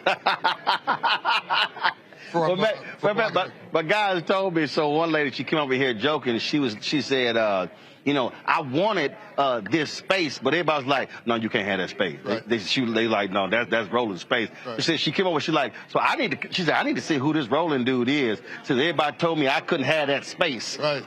And so we sort of grown a little bit, and the thing, the reason why, one, it's important, I think, what you just said, is that I've always had a problem with black-owned media operating, thinking second-class or inferior. That's right. And what always has it always bothered me when I would go to places and I would see mainstream media, then I would see black-owned media sort of with this woe is me, and my whole deal is like, no, damn that. That's right. My philosophy is always the same. If I go to a black event, we need to be sent right there with everybody else. Absolutely. Doing what we do, and that's just always been just the mindset that I've always had and believed in. And then when guests come sit here, they come, they're like, oh, no, it's well done. They're like, your team is professional. Your equipment is first class. You own the equipment. Let me say that. You own your network. You own the masters. Roland is like Michael Jackson or Prince or your favorite recording artist that owns their masters. Every time he does a show, he owns the content. Somebody was doing a documentary on something. They hit me up and said, "Hey, can we license that?" That's right. Yes, you can. That's right. Here's the invoice. Yeah. So we feel a responsibility to walk our talk, and to have Roland here says more about us than him. He's walking his mission, but are we? And again, it's a public audit, so you cannot have all the mainstream media and not have the minority media here in a prominent place. Number 2, we're going to give Roland an award here this year. We're going to do awards next year for other media leaders. But we're going to give Roland the first media award tomorrow because he pioneered our involvement in social media. Now, all these other folks, I was just hit up by a producer from one of the networks, and they're always very helpful, and they're very thoughtful, and I appreciate that. But Roland has gone beyond the Call of Duty. Roland will curse you out. In love. I remember, I think it was 2012. Roland, like, what are you doing? Get off Twitter and get on a video. Back then it was go on Facebook and do a video. Knock it off, John. What are you doing? And I pushed back. I had my 20,000 followers. Back then it was right 10,000 followers on Twitter. And I still have 31,000 whatever followers on Twitter. But I now have 3 million followers on the other platforms, the largest of any nonprofit leader in the country on empowerment. And more importantly, you have a couple 100 million, I'm sure now it's close to 250 million video views. That's all Roland. I mean, my team did it, but it only happened because Roland cursed me out and told me to upgrade my software. And no one else is going to do that. No one's going to care enough to call me out of the blue. Roland just calls you like 3 in the morning. Like, you ain't got nothing else to do. Hey. Like, wait, you don't even ask if you're busy. He just starts talking. I do. Hey, listen. If the thought hits my mind, I'm gonna hit you right then. And if you sleep, fine. You'll read it in the morning. I appreciate it. That's fine. You know. And I had somebody. They were like, somebody else told me, like, why do I call and you don't even say, hey, how you doing? You just start talking. How your day going? I'm like, listen, let's just get to the point. Let's just get to the point. There's an end of this story. Can we please start there? You cannot have a low self-esteem and talk to Roland Martin. You just simply can't. He will crush you. Well, you know, the thing is, just so also y'all know, so John's always like, Roland, you should be charging people for this. And we just had Jamal Bryant. And when he started at New Birth, his first Sunday, I was watching. I was like, say, man, I don't know what cameras your people are using. I was going through the graphics. I mean, I was hitting him in real time. Yeah. And so for me, it's just, and we had some people, with a black newspaper, with Washington Former, her son was here, and he asked me about the question. Next thing we know, he was 30 minutes. So for me, it's just, listen, I live it, I breathe it. I give it, and you do what you do. No, now it's time for me to curse him out. Look, everybody, everybody watching this. No, I'm the interview guest. I'm gonna say something. You can talk all day. Talking on stage, let me all tell you day. Yeah, I want you guys to write Roland. Put in the comments if you agree with what I'm saying. Roland Martin needs to do a standard curriculum and program, a master class on how to get in the video, how to vlog, how to blog, how to set up a network, how to create a show, how to do lighting, how to do camera angles, and you're happy to pay for it, aren't you? I mean, look, he needs to do a standard program, and if you pay for it, you can hold him accountable. By the way, because if he does it for free, he gets to hang up on you and not call you back. But he won't charge you much. But I really think that he's a passion for it. He's a bit of an underground geek. Like, he really loves all this technical stuff. Oh, no, I ain't underground. And he drives his team crazy. I ain't underground. I mean, I use the hashtag cool tech geek. Yeah. You know. But so I really think you should do it. You should turn it. I mean, past Bishop T.D. Jakes does a master class with reverends. He teaches them how to grow a ministry. And you should do a master class on how to grow, a social media, et cetera, media company. I think you do, it's extraordinary what you've done. And everybody who criticized you and said you shouldn't be doing it, well, they don't have a job right now. And most of them are trying to get Roland to hire them. Oh, no, they do call me on the fly. Hey, can I get about 30 minutes with you on that whole deal? Let's talk about it here. You talked about relationship capital. And you often say that relationship capital oftentimes is even more important than the financial capital. Explain that. Because anybody can take some money and lose it. I mean, look, we obsess too much about, I got that money, I got that bag, I get this cash, I'm gonna get this dollar. And so what?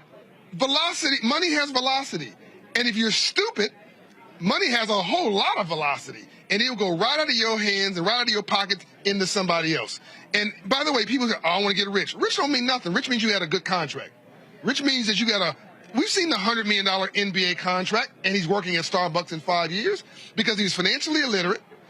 He thought that he was going to have money for the rest of his life, He put all of his friends on jets, who ain't doing nothing, by the way, but spending his money.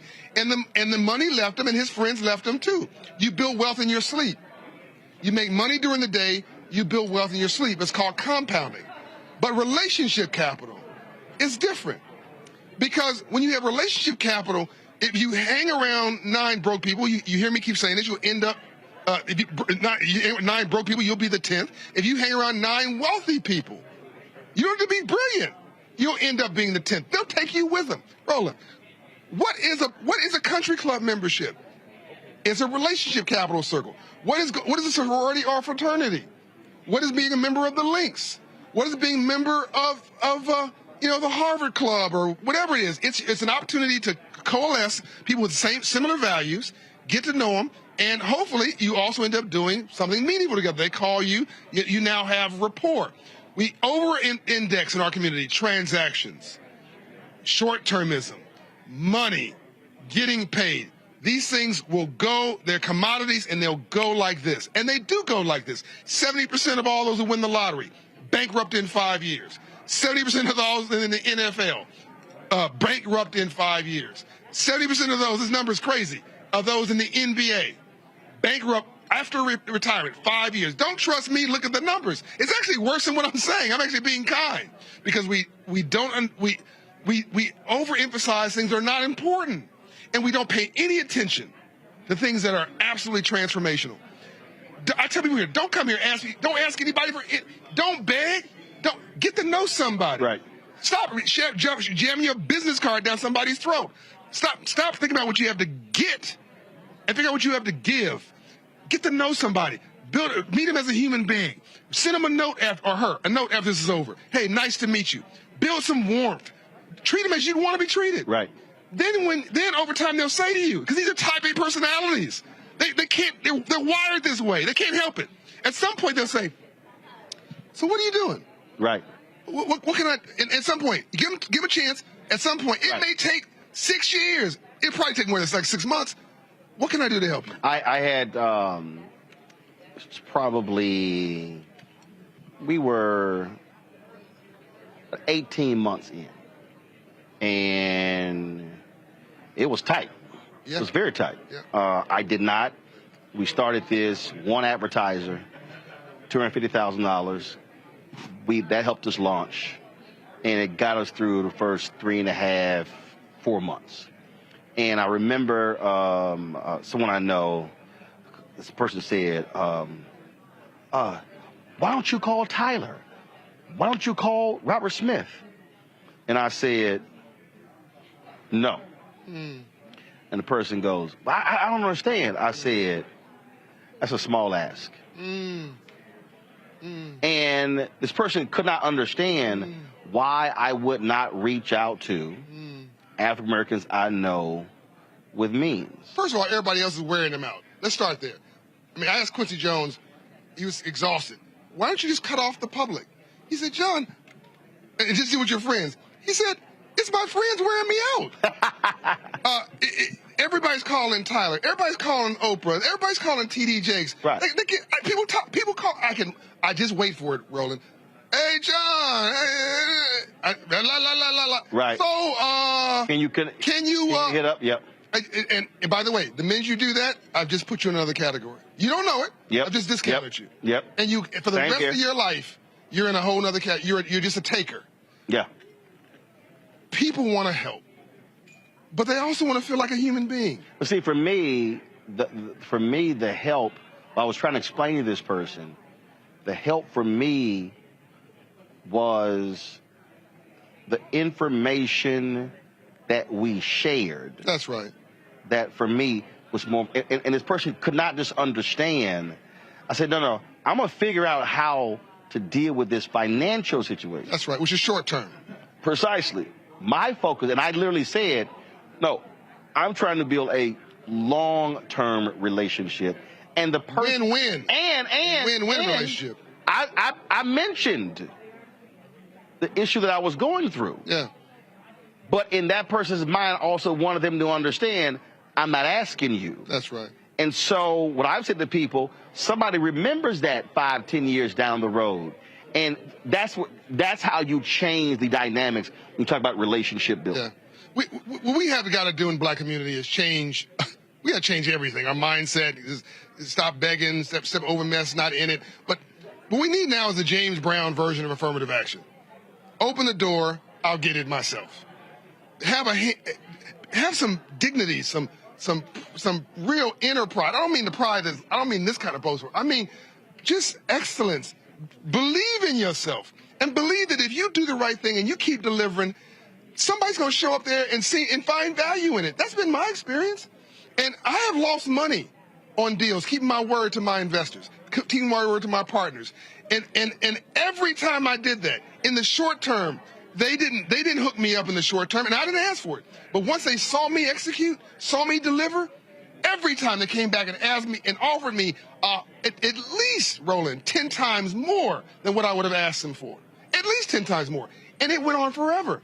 Versus asking them for, can I get, $5,000? Can I get $100,000, even $100,000? Why are you going to ask a billionaire or a Fortune 500 company? Why would you use your relationship capital asking for something small like that? No.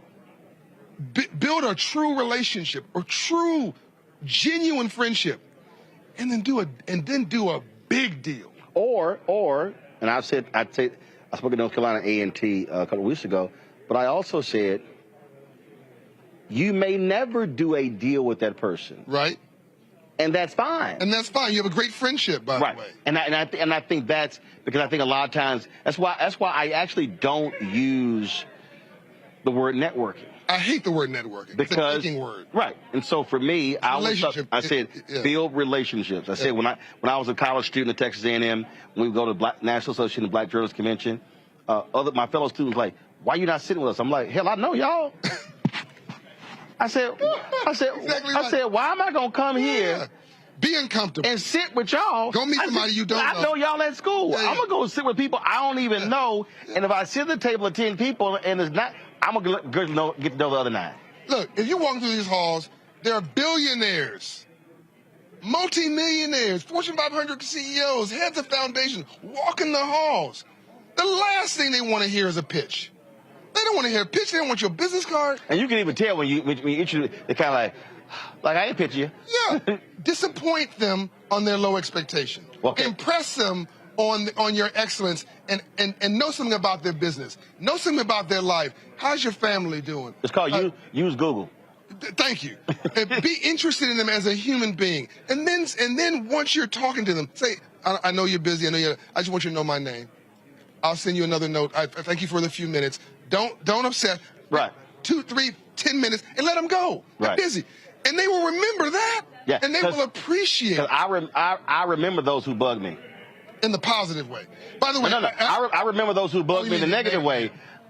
So if I see them again next year, run. Yeah, let me say that. I got to go to this. I know you do. Let me just say this. I got a bunch of billionaires literally waiting for me for dinner. I'm late. But let me say this. Every time Roland calls me, it's positive, and he's offering. He's offering to educate me. He's offering to instruct me. He's offering he's never calling me saying, will you, can you do.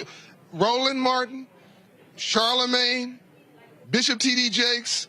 I mean, these are names I'm just mentioning because you know the names. But I mean, I name a bunch of other people that are not household names. They're always giving. Nobody wants your drama. Nobody wants a taker. Nobody wants anybody negative. Why is it so complicated to understand? Nobody wants your potty mouth. Nobody wants you talking about people, talking down to people. Lift somebody up. That's it. And we can do it. And we can. We've been doing so much with so little for so long. Right. We can almost do anything with nothing. Imagine you take that sense of hustle with a positive perspective, resiliency and focus, and then we wrap it around AI, wrap it around the future of jobs, wrap it around finance where we aren't, wrap it around engineering where we aren't, wrap it around some area that's growing. How can you not lose? I mean, I'm sorry, how can you not win? How do you lose? I don't get it. It's simple math. Okay, I'm done. Time you go to dinner. They waiting. Yeah, he giving you the hook. He's it's time to go. I love you, Roland. Love you, baby. Right. Appreciate it. I'll see you tomorrow. All right, then. Y'all, John Hope Bryant, founder of Operation Hope. Always good to see him, chat with him. Let me go to a break. I'm going to come back, chat with my panel. We still got some other pieces we got to run from here, but I do want to check with the panel when we come back. You're watching Roland Martin Unfiltered right here on the Black Star Network. Next on The Black Table with me, Greg Carr. We featured the brand new work of Professor Angie Porter, which, simply put, is a revolutionary reframing of the African experience in this country. It's the one legal article everyone, and I mean everyone, should read. Professor Porter and Dr. Valencia Watkins, our legal roundtable team, join us to explore the paper that I guarantee is going to prompt a major aha moment in our culture. You crystallize it by saying, who are we to other people? Who are African people to others? Governance is our thing. Who are we to each other? The structures we create for ourselves, how we order the universe as African people. That's next on The Black Table, here on the Black Star Network. Hi, I'm Dr. Jackie Hood Martin, and I have a question for you. Ever feel as if your life is teetering and the weight and pressure of the world is consistently on your shoulders? Well, let me tell you, living a balanced life isn't easy. Join me each Tuesday on Black Star Network for A Balanced Life with Dr. Jackie. We'll laugh together, cry together, pull ourselves together, and cheer each other on. So join me for new shows each Tuesday on Black Star Network, A Balanced Life with Dr. Jackie.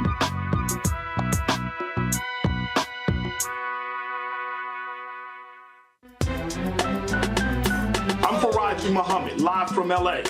And this is The Culture. The Culture is a two-way conversation. You and me. We talk about the stories, politics, the good, the bad, and the downright ugly. So join our community every day at 3 p.m. Eastern and let your voice be heard. Hey, we're all in this together. So let's talk about it and see what kind of trouble we can get into. It's The Culture, weekdays at 3, only on the Black Star Network.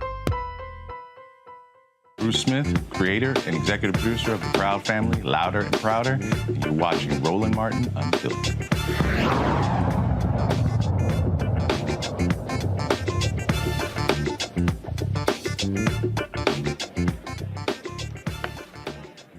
All right, folks, welcome back to Roland Martin Unfiltered. Bring my panel back in, Julian Amakongo and Toran. You know what, Julian, I think something that John said that I really believe stands out and really believe is important. You're an economist. When you talk about if you got 9 broke people, if it's 9 broke people, you're gonna be the 10th broke person. I think so much of what we often deal with when we talk about poverty is also a poverty mindset. We talk about there are people who are fixated on money. That's also a mindset. But it's also, I just think so much is also a lack of access to information that drives so much of what we have to deal with. And that's where, Captain Hughes always came to coin the phrase, information is power. And it's absolutely true. And there's right information, there's wrong information, good information and bad information. You're absolutely right, Roland. And information is power. That's the crux of it. I mean, there's so many things that our people don't know. And part of us not knowing is not our ignorance, it's people deliberately keeping information from us. But that was then and this is now. We cannot blame the man for what we don't know. When you got Google, you got the internet, you can investigate any kind of financial instrument to find out what you need. So we need to get back to having people, back in my day, which was a long time ago. But I remember we used to do study groups, and we drive up and down 95 from Boston to D.C. to sit with people and talk about a book. We need to be doing that kind of thing these days about money. Talk about, how we save, how we spend, what we could do differently, what we could do better, getting ourselves out of the predatory capitalist mindset that you got to spend. Now, I don't understand how we've got these great economic numbers. The unemployment rate is low. We've got the inflation is dropping, and you've got folks who don't get it, and they believe that the economy is bad. But I did a radio show this morning. I said, how y'all doing? Help me out. who's doing, nobody called and say they were doing bad. One sister called and said she was between jobs, but she had enough money to not work for another year. But so we get this negative. So I like what John Hope Bryant is doing, but I've always liked his work. I think that he really is one of our beacons. But making the case for optimism really says, what's the negativity thing that goes through Black people's minds, and how can we flip it? For every bad story, it actually is a good story.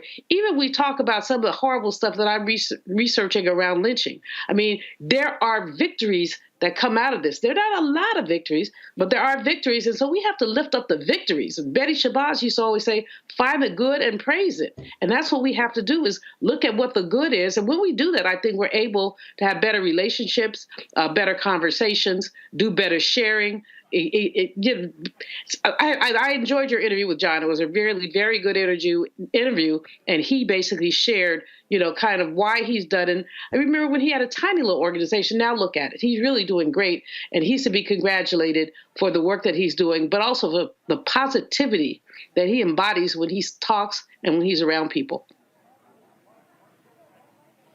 The thing when we talk about, again, Omokongo, the information. I travel this country, and it is amazing to me when I give speeches or on panels, or I'm just talking to people just in the lobby on one-on-one, and it's like, oh my God, it's like you threw a light switch on. But this to me is where I'm always saying to our people, watch what you read, watch what you listen to, watch what you watch who you listen to. What are you actually putting into your spirit, into your mind? And when I hear some stuff, I look at them and I go, oh, I know you have literally been feeding your mind some awful stuff. I mean, this is one of the reasons why I absolutely hate reality shows. There's a lot of stuff about that. I hate the Zeus network. And the reason I hate it, and people are like, oh, hate's a strong word. No, I hate it because, and then people go, well, Roland, man, it's just entertainment. Nope. The thing is, Tim Reed and I were talking about the St. Croix last week, and when someone told him, he said, it's television. Are you telling a vision?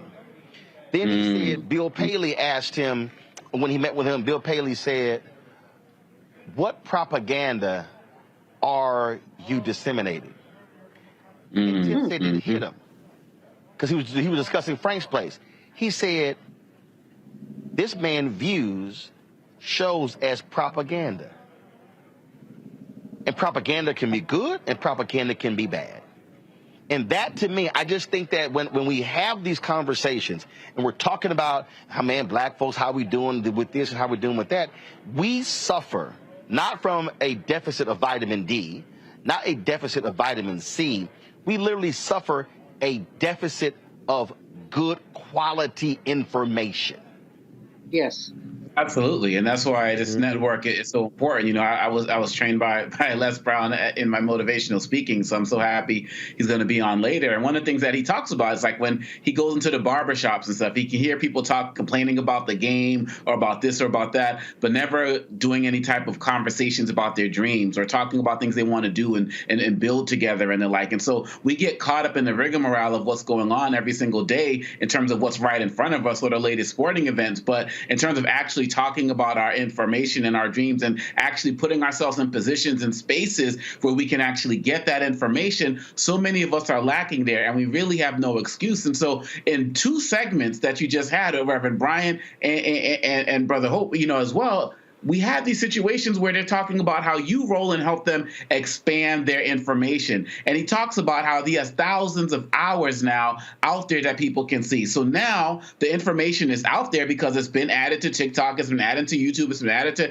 Instagram, it's getting added to the Black Star Network. Now we have to drive our people towards it. One of the things that you said that was very interesting with the interview with Reverend Bryant was that this whole thing about our movements, the Black Lives Matter movement, not being led by the Black church.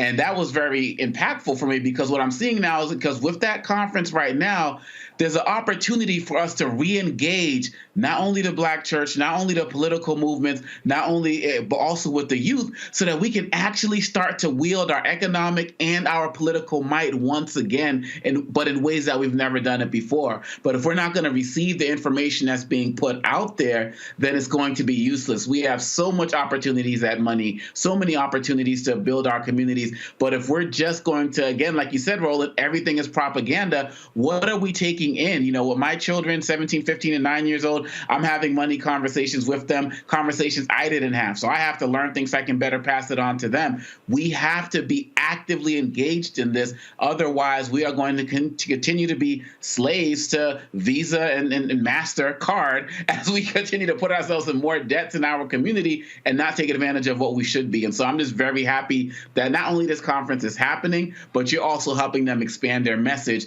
to bigger and wider communities. I dare say, to run, it also means knowing what voices to ignore. Over the weekend, a woman sent me an email, and she was really upset. And she said, Roland, man, these people on YouTube, she mentioned some dude, I don't know, Philip Scott, I don't know who the hell he is. She's mentioning these people. Man, he's always dogging you. I said, baby, let me explain something to you. I said, if he walked through that door right now, I wouldn't know who the hell he is. I said, I pay him no mind. I pay him no attention. It's a whole bunch of other people I hear yapping them, smacking their gums on YouTube or on podcasts. I literally pay them no mind. I don't care what they have to say. Again, what I'm not going to do is waste valuable, finite time on irrelevant people who are members of #NeverWillBe's Club. I'm not wasting any time. And I think Sil McCongo, like, I'm about to use that one, #NeverWillBe. Yes, indeed. That's right. And again, I think what happens is, I think when you get caught up in somebody else's mess, what it does is you now looking over here, you've now taken yourself and distracted yourself from where you're supposed to be going. And that's all I'm just saying to people. If we are going to change what is happening in our communities, what is happening in our organizations, it is going to require us, I keep saying it, to have a reprogramming of our minds, but also to fixate on feeding good quality information to our people in order for us to thrive. Your final comment. You know, there's a saying, if you consume garbage for an extended amount of time, eventually you're going to get so used to the taste of garbage that you're going to start liking it and you're going to start craving it. So if you give somebody something that's going to be beneficial to them, they're going to reject it a lot of the time. Now, tying that into your point, a lot of times what happens is people who have brilliant ideas, people who are geniuses, may not have access to information that's going to really benefit them, or they may not have access to people who can really help them get an idea off the ground. So if that happens, what happens is the people who are negative and the people who are hateful are going to keep feeding these people the same loop and the same negativity, and nothing moves in their lives. I think also what happens too, we got to be real about this, there is all too often too much gatekeeping in a lot of people who are successful, where they don't reach back and try to help people who they find who have good ideas and have a conversation with them. That's why it's good for people who have made it in a certain industry, or people who have been able to be successful, to be able to link with people who are brilliant or maybe have an idea and have a conversation with them on a one-to-one level and be able to say, okay, this is your idea. This is what I've done along the similar lines of your idea. Maybe we can build this, where if I can't build with you, maybe I can introduce you to somebody who can build with you. That has to happen as well. It can't just be top down. These things have to be lateral if we're going to advance as a people and start building up capital that we can generate in the community to build businesses and to create relationships that people can build with each other. That has to happen too. Absolutely. All right, folks, I appreciate y'all being on today's panel. Thanks a bunch to Run, Julian Amakongo as well. Going to a short break. When we come back, Les Brown will share with us his thoughts on how to become an effective speaker, but also how to live the life that you've always desired to live. You're watching Roland Martin Unfiltered, broadcasting live from the Global Hope Forum here in Atlanta, right here on the Black Star Network. When you talk about blackness and what happens in black culture, we're about covering these things that matter to us, speaking to our issues and concerns. This is a genuine people-powered movement. There's a lot of stuff that we're not getting. You get it, and you spread the word. We wish to plead our own cause. Too long have others spoken for us. We cannot tell our own story if we can't pay for it. This is about covering us. Invest in black-owned media. Your dollars matter. We don't have to keep asking them to cover our stuff. So please support us in what we do, folks. We want to hit 2,000 people, $50 this month, raise $100,000. We're behind 100,000, so we want to hit that. Y'all money makes this possible. Checks and money orders go to P.O. Box 57196, Washington, D.C. 20037-0196. The Cash App is $RM Unfiltered. PayPal is R Martin Unfiltered. Venmo is RM Unfiltered. Zelle is Roland at RolandSMartin.com.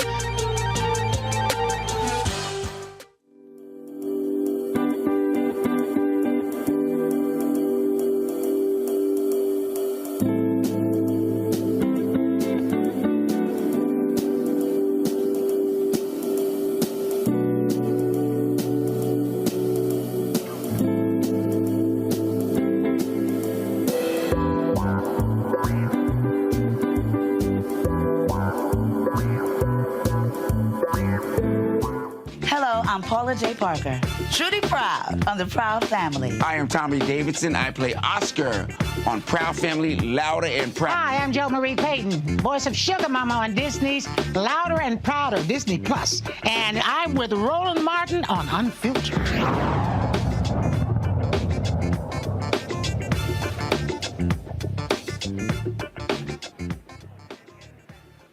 He's one of the most sought-after speakers all across the world. Earlier today, Les Brown was here. He wasn't actually on the program. He just simply wanted to come and spend some time and hang out with John Hope Bryant here at Global Hope Forum. And so we had a chance to catch up with Les Brown, 78 years young.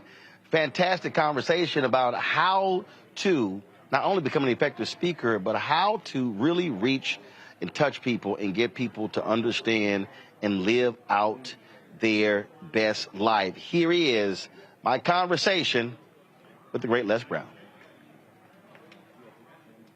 Man, I'm cancer-free, I'm debt-free, and I'm drama-free. See, there you go right there. That's all important. I want to start with the debt-free part because same thing, you know, we started this show, built it. We've been profitable since our 15th month. Don't owe nobody. Got no debt. And I tell people all the time, debt, I call debt invisible shackles. Mm-hmm. That it prevents people from being able to make different moves because every decision is predicated on who they owe. Without any question, but there's something that you are the prototype for, that we make decisions and our decisions make us. You made a decision that you're going to take charge of your destiny, and as a result of that decision, here we are.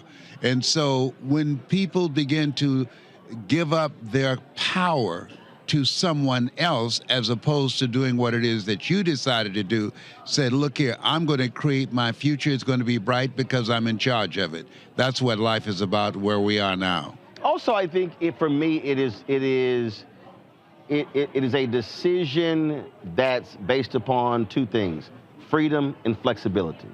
Yes. That is the freedom to say, if I want to broadcast in Global Hope Forum, yes, I ain't got to ask nobody. Right, absolutely. And then we're going to stay there, 2-3 days. We stay in Atlanta for the whole week. And a lot of people, and again, I fought for black people to be on mainstream television. Yes. But a lot of brothers and sisters who work in those places still have to ask somebody else for permission. Well, but here's something else that you left out of the equation, the skill set. we're one skill set from a different reality. You developed the skill that allowed you to say, this is what I see, this is what I want, and I'm going to be about the business of creating it. Most people have not put in the work that you've put in to develop the skill set so that they can be able to call their own shots. Well, it's the same as what you do. I mean, I get people all the time, they say, oh, I want to be a speaker, and I'm going, do you really understand what that means? And then when you begin to start talking to them, and they go, yeah, you know, but I can do that. I said, oh, because I remember I asked this one woman, I said, well, let me ask you a question. I said, when the audience start doing the butt dance, then what are you going to do? She's like, what's the butt dance? I said, well, that's when they're sitting here and they start moving and the noise and the level in the room go up. I said, and you want to lose the room, what you going to do? She's like, I don't know, what you talking about? I said, baby, you can't be a good speaker if you don't understand how to feel and read that room. Yeah, you got to be able to manage the chaos. I was giving a speech once, and a guy came and stood right in front of the podium, and he was saying, yes, right on. I'm feeling you, brother. And I'm thinking, will the sponsors come and ask this guy to go sit down? And they did not. And so I had to play off him. I said, nah, brother, I'm glad of your buy-in. I said, you're hungry for this message up in here. He thought he was at church. Yes, indeed. I gave him a high five and everything, and people thought it was a part of the presentation. So you've got to be willing to be in the frame of mind to expect the unexpected and handle it. When did you know this is my destiny? When did you know? When I spoke in the Georgia Dome, because I was so terrified of speaking before 80,000 people. People can go online now and see Les Brown speaking in the Georgia Dome. I couldn't hear the voices, and my mentor, Mike Williams, he wrote the book called The Road to Your Best Stuff 2.0. I wrote the foreword for it. He said, Brownie, you got this. And one of the things that I teach people, sometimes you need somebody in your life that will believe in you until your belief kicks in. And when I looked in his eyes, I saw him seeing me doing it, and I believed in his belief in me until I got on that stage with that microphone, and I kept that in my mind to be able to command an audience of 80,000 people. I think that one thing that's interesting to me when we talk about speaking is that you literally in that 10, 15, 20, 30, 45 minutes, an hour, you literally can change somebody's life. Like you could be they are sitting there and it's, oh my God. And from that point on, you could change that person's life. Without any question, but there's something that you do. You provide information, but the other thing that most speakers missed out on is that if information could change people, everybody would be skinny, rich, and happy. The way that you deliver the information, it gets people to live out of their imagination as opposed to their history. You create an experience. Oliver Wendell Holmes said that once a man or woman's mind has been expanded with an idea, concept, or experience, it can never be satisfied to going back to where it was. So every time you speak, what you do is ignite within people the courage to have a larger vision of themselves beyond their circumstances, their mental conditioning, and you allow them to begin to see themselves differently. And that point right there, I think you said vision, but also being able to expand it, because I think we've been, for African Americans in particular, we've been conditioned, if you will, and I'm not speaking just in terms of white supremacy, but even ourselves to be like, sort of like this. Baby, get you a good job, work that job, don't lose it, as opposed to being able to take risks, as opposed to being able to say, wait a minute, there's more for me than just being a lawyer, a doctor, an engineer, sort of those typical deals. But somebody has to help, I believe, turn that switch on and speak it in a way, a relevant way that causes the person to go, oh, dang, I had no idea. Yes. Well, you know, Dr. Carter G. Woodson said, in alignment with what you're talking about, he said, if you can determine what a man shall think, you never have to concern yourself with what he will do. He said, if you can make a man feel inferior, you never have to compel him to seek an inferior status, for he will seek it himself. And if you can make a man feel justly an outcast, you never have to order him to go to the back door. He'll go without being told. And if there's no door, his very nature will demand one. So when you speak, and every time people watch your program, what you do is you distract, dispute, and inspire. How people live their lives is a result of the story they believe about themselves. So your content and your delivery distract people from their current story of mental conditioning, and through them watching and taking in what you say, they are now in an experience that dismantles their current belief system and inspire them to make some new choices at the end of your program. Now, there are a lot of people, and I guarantee you've had this experience. I sort of like when people say, man, that was an amazing sermon. And then you say, well, what did he talk about? Man, I'm just saying, man, that sermon was something. I said, oh, you probably reacting to the hoop part of the sermon. You can't tell me what the scripture was, what the 3 points was. Right. And so a lot of people respond to the emotion of speaking, when for me, I'm saying, no. What was the substance of what somebody said? Absolutely. And talk about that. That's the power of stories. If you give information, we forget 95% of what we hear the next day. Information impacts the brain. But if you do a heart-centered story, stories touch the heart. Where your heart is, there your treasure is also.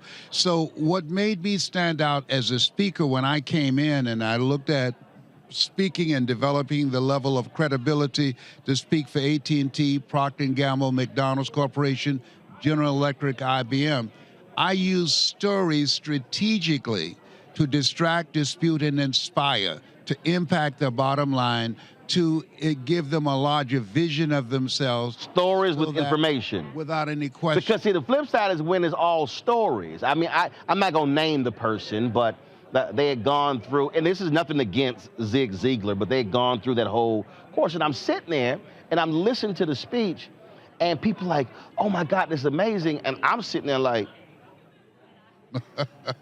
and they're going looking at me, they're going, Roland, what's wrong? I'm like, she ain't said nothing. I mean, and so it was catchphrases, it was, and the person's like, well, what do you mean? I said, because I like in church, I take notes. Yes. If I have 2 lines written and 1 line is the date and the name of the speaker and that's about it, you ain't said nothing. Right. And so I think that's also the mistake. There are a lot of people, that's all they tell are stories, but they leaving information out. What you're talking about is you got to meld the two together for the person to understand. Yes, because you're orchestrating an experience, but giving people things that they can sink their teeth into, that they can now leave there and use the tools and things that you've used to get through the Red Seas in your life to get to the other side. We're living in a time, it's a golden age, because we have available to us information that allows us to upgrade our knowledge and our skills and create a new future for ourselves. But most people won't put in the time or the effort to develop themselves and to do what you've done. And this is what this thing called life is about. Commit thy works unto the Lord, and thy thoughts shall be established. The internal work and the external work in order to create a new reality for yourself. Have you been in a situation before where you're clear what you're going to talk about, you've laid it all out, you understand how you're going to do it, but then you walk into the room and the room begins to speak to you and you feel the room, and then God gives you something totally different and you say, I got to throw that thing out, and then somebody goes, how did you know we were dealing with that problem? Because the room spoke to you. I'm glad you mentioned that, because what I train speakers to do, and this is where I am, we learn, we earn, we pass it on. Never let what you want to say get in the way of what the audience needs to hear. So you have to conduct communications intelligence. I give a needs assessment to find out what they're looking for. What is it that keeps them up at night? What is it that's stressing them out? And what is it, the unspoken conversation that you want me to deliver that can impact the audience's psyche? And so never walk into a room where you have not taken the time to do your homework, to do due diligence, to find out who they are. And all that get understanding so that when you speak, you're speaking to where they are, not where you think they might be. See, for me, you know this, so and they're like, Mr. Brown, we have the room for you, whatever. And I go, no, I'm good. Or they won't take you through. I'm like, no, we're gonna go through the main room. And they'll tell, they're like, but it's crowded. I'm like, I know. What they don't understand is I'm actually feeling the room. Yes. Like when I'm walking through, discernment is happening, and I tell them, I said, I can't feel nothing if I'm back here in a room by myself. You're absolutely right. I want to be in. Yeah, but what I also do is ask questions. Oh, yes. I talk to 4 or 5 people. If you were in my position, what is it that you feel that this audience needs to hear that perhaps I'm not aware of right now? So that I will match what I have to share with what's in the audience, the thinking that's there, as well as the thinking of the person who wrote that check for me to be there. Have you ever had a situation where the person who invited you wanted you to follow this, and this? Yes. And then when you went up there, you didn't follow this, and this. And that person had an attitude, but the whole room loved it. Yes, well, the good thing about what I do is I'm able to speak extemporaneously. I can take what you tell me that I need to say, and I can make it my own and create value and alignment, relatedness, and connection. You can't correct unless you connect. So when you speak, the goal is to have the audience to relate to you, to feel you, and to connect with you, so you can now make them begin to see other options of how they can show up on their job or the work that they're doing or the business that they're running. How do you use humor? And the reason I say that, typically when I speak, they will read the bio. And so, okay, now it's time to speak. So they read the bio, and so the whole room is like this here. And what being a life member of Alpha, is typically going to be some Omega and Kappa in the room who going to talk trash. And so I talk smack from the mic. And so I might have the folks laughing and the room going, because for me, I'm breaking up from that serious, now I got them laughing, now I'm got them relaxed, now I can sort of go in. Yeah. And so how do you use humor as a part of what you do? I use myself as an example. I said, ladies and gentlemen, I want you to think about your goals and dreams. What is it that you see that you bring that has value for the marketplace? People say money is not important, but is right up there with oxygen. I used to be so broke, I'd walk past a bank and trip the alarm. And then I would laugh. Laughter creates laughter. So as a result of my saying that, sharing that insight into myself and laughing about it, laughter causes the mind to close down, opens up the heart, and now you can come back with something that's serious to create a shift in them that they internalize that. Personal testimonies. When you're standing before an audience, how vulnerable are you so they understand you're not alone? I was in the same place you were in. I'm very transparent when I speak to audiences. I talk about the fact that I'm adopted, that God took me out of my biological mother's womb and placed me in the heart of my adopted mother. I just saw for the first time at 78, here I am, 78, and saw a picture of my birth mother and father. Now, you just told me that story, and because that was just crazy. Yes. How you saw that picture. Yes. And so what happened was my birth mother came to hear me speak at a church, a lady named Dr. Barbara King, who made her transition. Knew her well? Hillside Spiritual Center. big tall sister. Yes, Dr. King. 6'7", yes, right. And so my birth mother was there with one of my nieces. She knew me, but I did not know her. At the end of my speech, she came up to me, my niece said, and gave me a picture and said, "Put this in your pocket," and she walked away. And my son said, "Dad, look at it." And I looked at it. It was a picture of me and my twin brother, Wesley. And I said, "Ma'am, who are you? Where did you get this from?" And she just turned and she waved at me and she kept going. So that's the only time that I ever saw her, that brief moment. Wow. It shook me up. That was the only time. I didn't know who she was. And then you found out that she was a speaker. Yes. My niece said, "Your mother, Dorothy Bell Rucker, was the motivational speaker, and your grandmother," they have a museum called the Beulah Rucker Museum in Gainesville, Georgia. "She was a speaker with Mary McLeod Bethune." And so they traveled together. So I always wondered, where did I get this hunger to want to speak to people? But I have two brothers who don't speak at all. She raised them. So I believe that all of us have greatness within us, but you've got to be willing to put in the work, just as you have, to cultivate it and to develop it so you can answer the call on your life. A job is what you get paid for. A calling is what you're made for. I got to ask you this here, understanding worth, because I've been there. I guarantee you've been there. Somebody call you and you give them your number. Yes. Why you got to do it for this? Because that's my number. Right. I put butts in the seat. This is what I do. And I get calls all the time, brothers, but especially a lot of sisters, who they want them to speak on panels, speak to corporations, stuff along those lines, and they play them small. And I tell folk, you've got to make sure that you understand your worth, but you also understand that you do not overstate your worth, and you know exactly what your number is to deliver what they're looking for.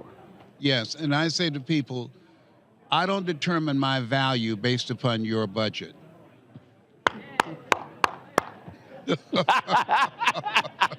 Is that what you got? It's like, no disrespect. No disrespect. Find somebody that's who that is. I literally told somebody that. I said, "Hey, I did that 8 years ago. Right. Go find somebody at that price." You'll never but find that's a not Rolls me. Royce on sale. No. And that's not being arrogant. Absolutely not. No, we buy what we want and we beg for what we need. We spend millions of dollars for entertainment. But when it comes to things that will educate us, that will empower us, that will give us the mindset and the skill set to carve out a new future, now you want to bargain bait this deal. No. The more they pay attention. Absolutely. Absolutely. And a lot of our people get afraid. I mean, I can't ask for that because they're actually afraid of the no. I said, no. When you know what your number is, and when you know what you're going to deliver, I said, if they say, "Well, that's too much," you go, "Have a nice day." Yeah, well, first of all, money is not the issue. The issue is whether or not they're willing to be resourceful enough to find a sponsor that will pay what you're worth. Tori Salter on my team, she told me, the people, y'all need to go find y'all another sponsor y'all want to bring in Roland. And the crazy thing is, because I tell people, I know what I'm going to do. Yeah, and when Beyonce comes to town, they don't call and try and get a discount. No, they pay whatever is required. Or I say this about for black businesses. That scene from I think it was I'm Gonna Get You, Sucker, Chris Rock. How much for an order of ribs? You get the price. He's like, "Well, give me one." And folks sit here and look, well, why do I have to pay for that? But as you said, it's value. What is this person going to do when they come here? One of my granddaughters came to me and said, "Dad, I want to go see Beyonce." "Grandpa," they call me Papa. I say, "Fantastic. It's $600. Will you help me?" I said, "No." I said, "If you're going to a seminar, yes." Boom. But going for some entertainment, $600? No. For one ticket. You're doing that. No, I'm not doing that. Make it happen, baby. Make it happen. Wait a minute. You say, I'll pay for you to go to the seminar. Yes. That's going to help you make the money to pay for that $600 ticket. Come on now. Yes. Absolutely. That's the name of the game. What, at your age, what is it that you would love to do that you've yet to do? I have yet to train the number of speakers that I want to impact the world, to leave a legacy. We learn, we earn, we pass it on. T.D. Jakes said something I agree with. He said, there's no success without successors. So my goal now is to teach those who have the hunger. You got to be hungry. That's right. To be able to make a difference in life. The hunger and the work ethic. Absolutely, the work ethic, and to leverage their knowledge in their presentation so that they can have a greater impact and to live a life that will outlive them. That's what my goal is at this stage of my life at 78, finding people who want to do that, looking for the few. The road to life is straight and narrow, and few there be that find it, because the few are the ones that are going to make the difference. The masses have never done it. Well, for the folks who are watching, I mean, a few months ago, you called me out the blue. Yes. And I was like, who called me from Las Vegas? It was Nevada numbers. Yeah. And that was one thing we talked about. And you said exactly what you said, that I want to, all this knowledge that I have, pass it on for somebody else to use. And So you that's said, why I want us to work together to do something, because it's about collaboration today. 72% of corporations are striking strategic collaborations to make a greater impact. And that is the one area where the criticism I have, most black businesses are not. And I've been saying, look, before I started this, I went to every major black media company.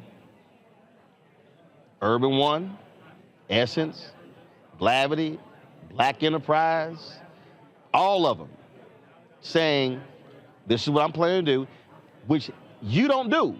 It's not like there was competition there. Right. Nobody wanted to partner. And I said, not a problem. I'm going to still do it. And I believe that's one of the reasons why most of our black-owned businesses are still small, are largely one employee, is this unwillingness to partner, to do joint ventures, to work together to achieve scale. Yeah, you're absolutely right. Today, what we have to do now is teach people how to earn non-performance income. I'm earning money as I talk to you right now. Explain that. Non-performance income, when you're able to create a minimum of 5 buckets of income that's not driven by your being available to make it happen. So I make money off the products that I create. I make money off the trainers that I create to go to corporations and do work. I make money off my intellectual capital. And I'm creating a legacy for my children and my children's children through creating an empire on information and upgrading it constantly to evolve, to give people the tool set that they need to make it in this new world. So while you are sitting here, I'm making money right now. You're making money. Yes, indeed. A And minimum, so it doesn't, a minimum of $35,000 to $40,000 a week. and it doesn't require for you to be speaking, to be talking, to be actively doing. Absolutely not. And all of us can do it. We just haven't been coached on how to do it, and we haven't had the tools. We're going from brick and mortar to click and order. So we have the tools now to do more than we can ever begin to imagine. As they say, eye has not seen, ear has not heard, nor is it in the heart of mankind what we're able to do if we use what's available to us. Well, Les, it's great to finally get a chance to chat with you. Can't wait to see what we do together. Yes. And like you said, it's about being able to empower next generation and then passing that information on to be able to build and build and build. Thank you, and thank you for who you are and the commitment and the stand that you've taken with your life. And to your viewers, bye for now. Appreciate it. Thank you.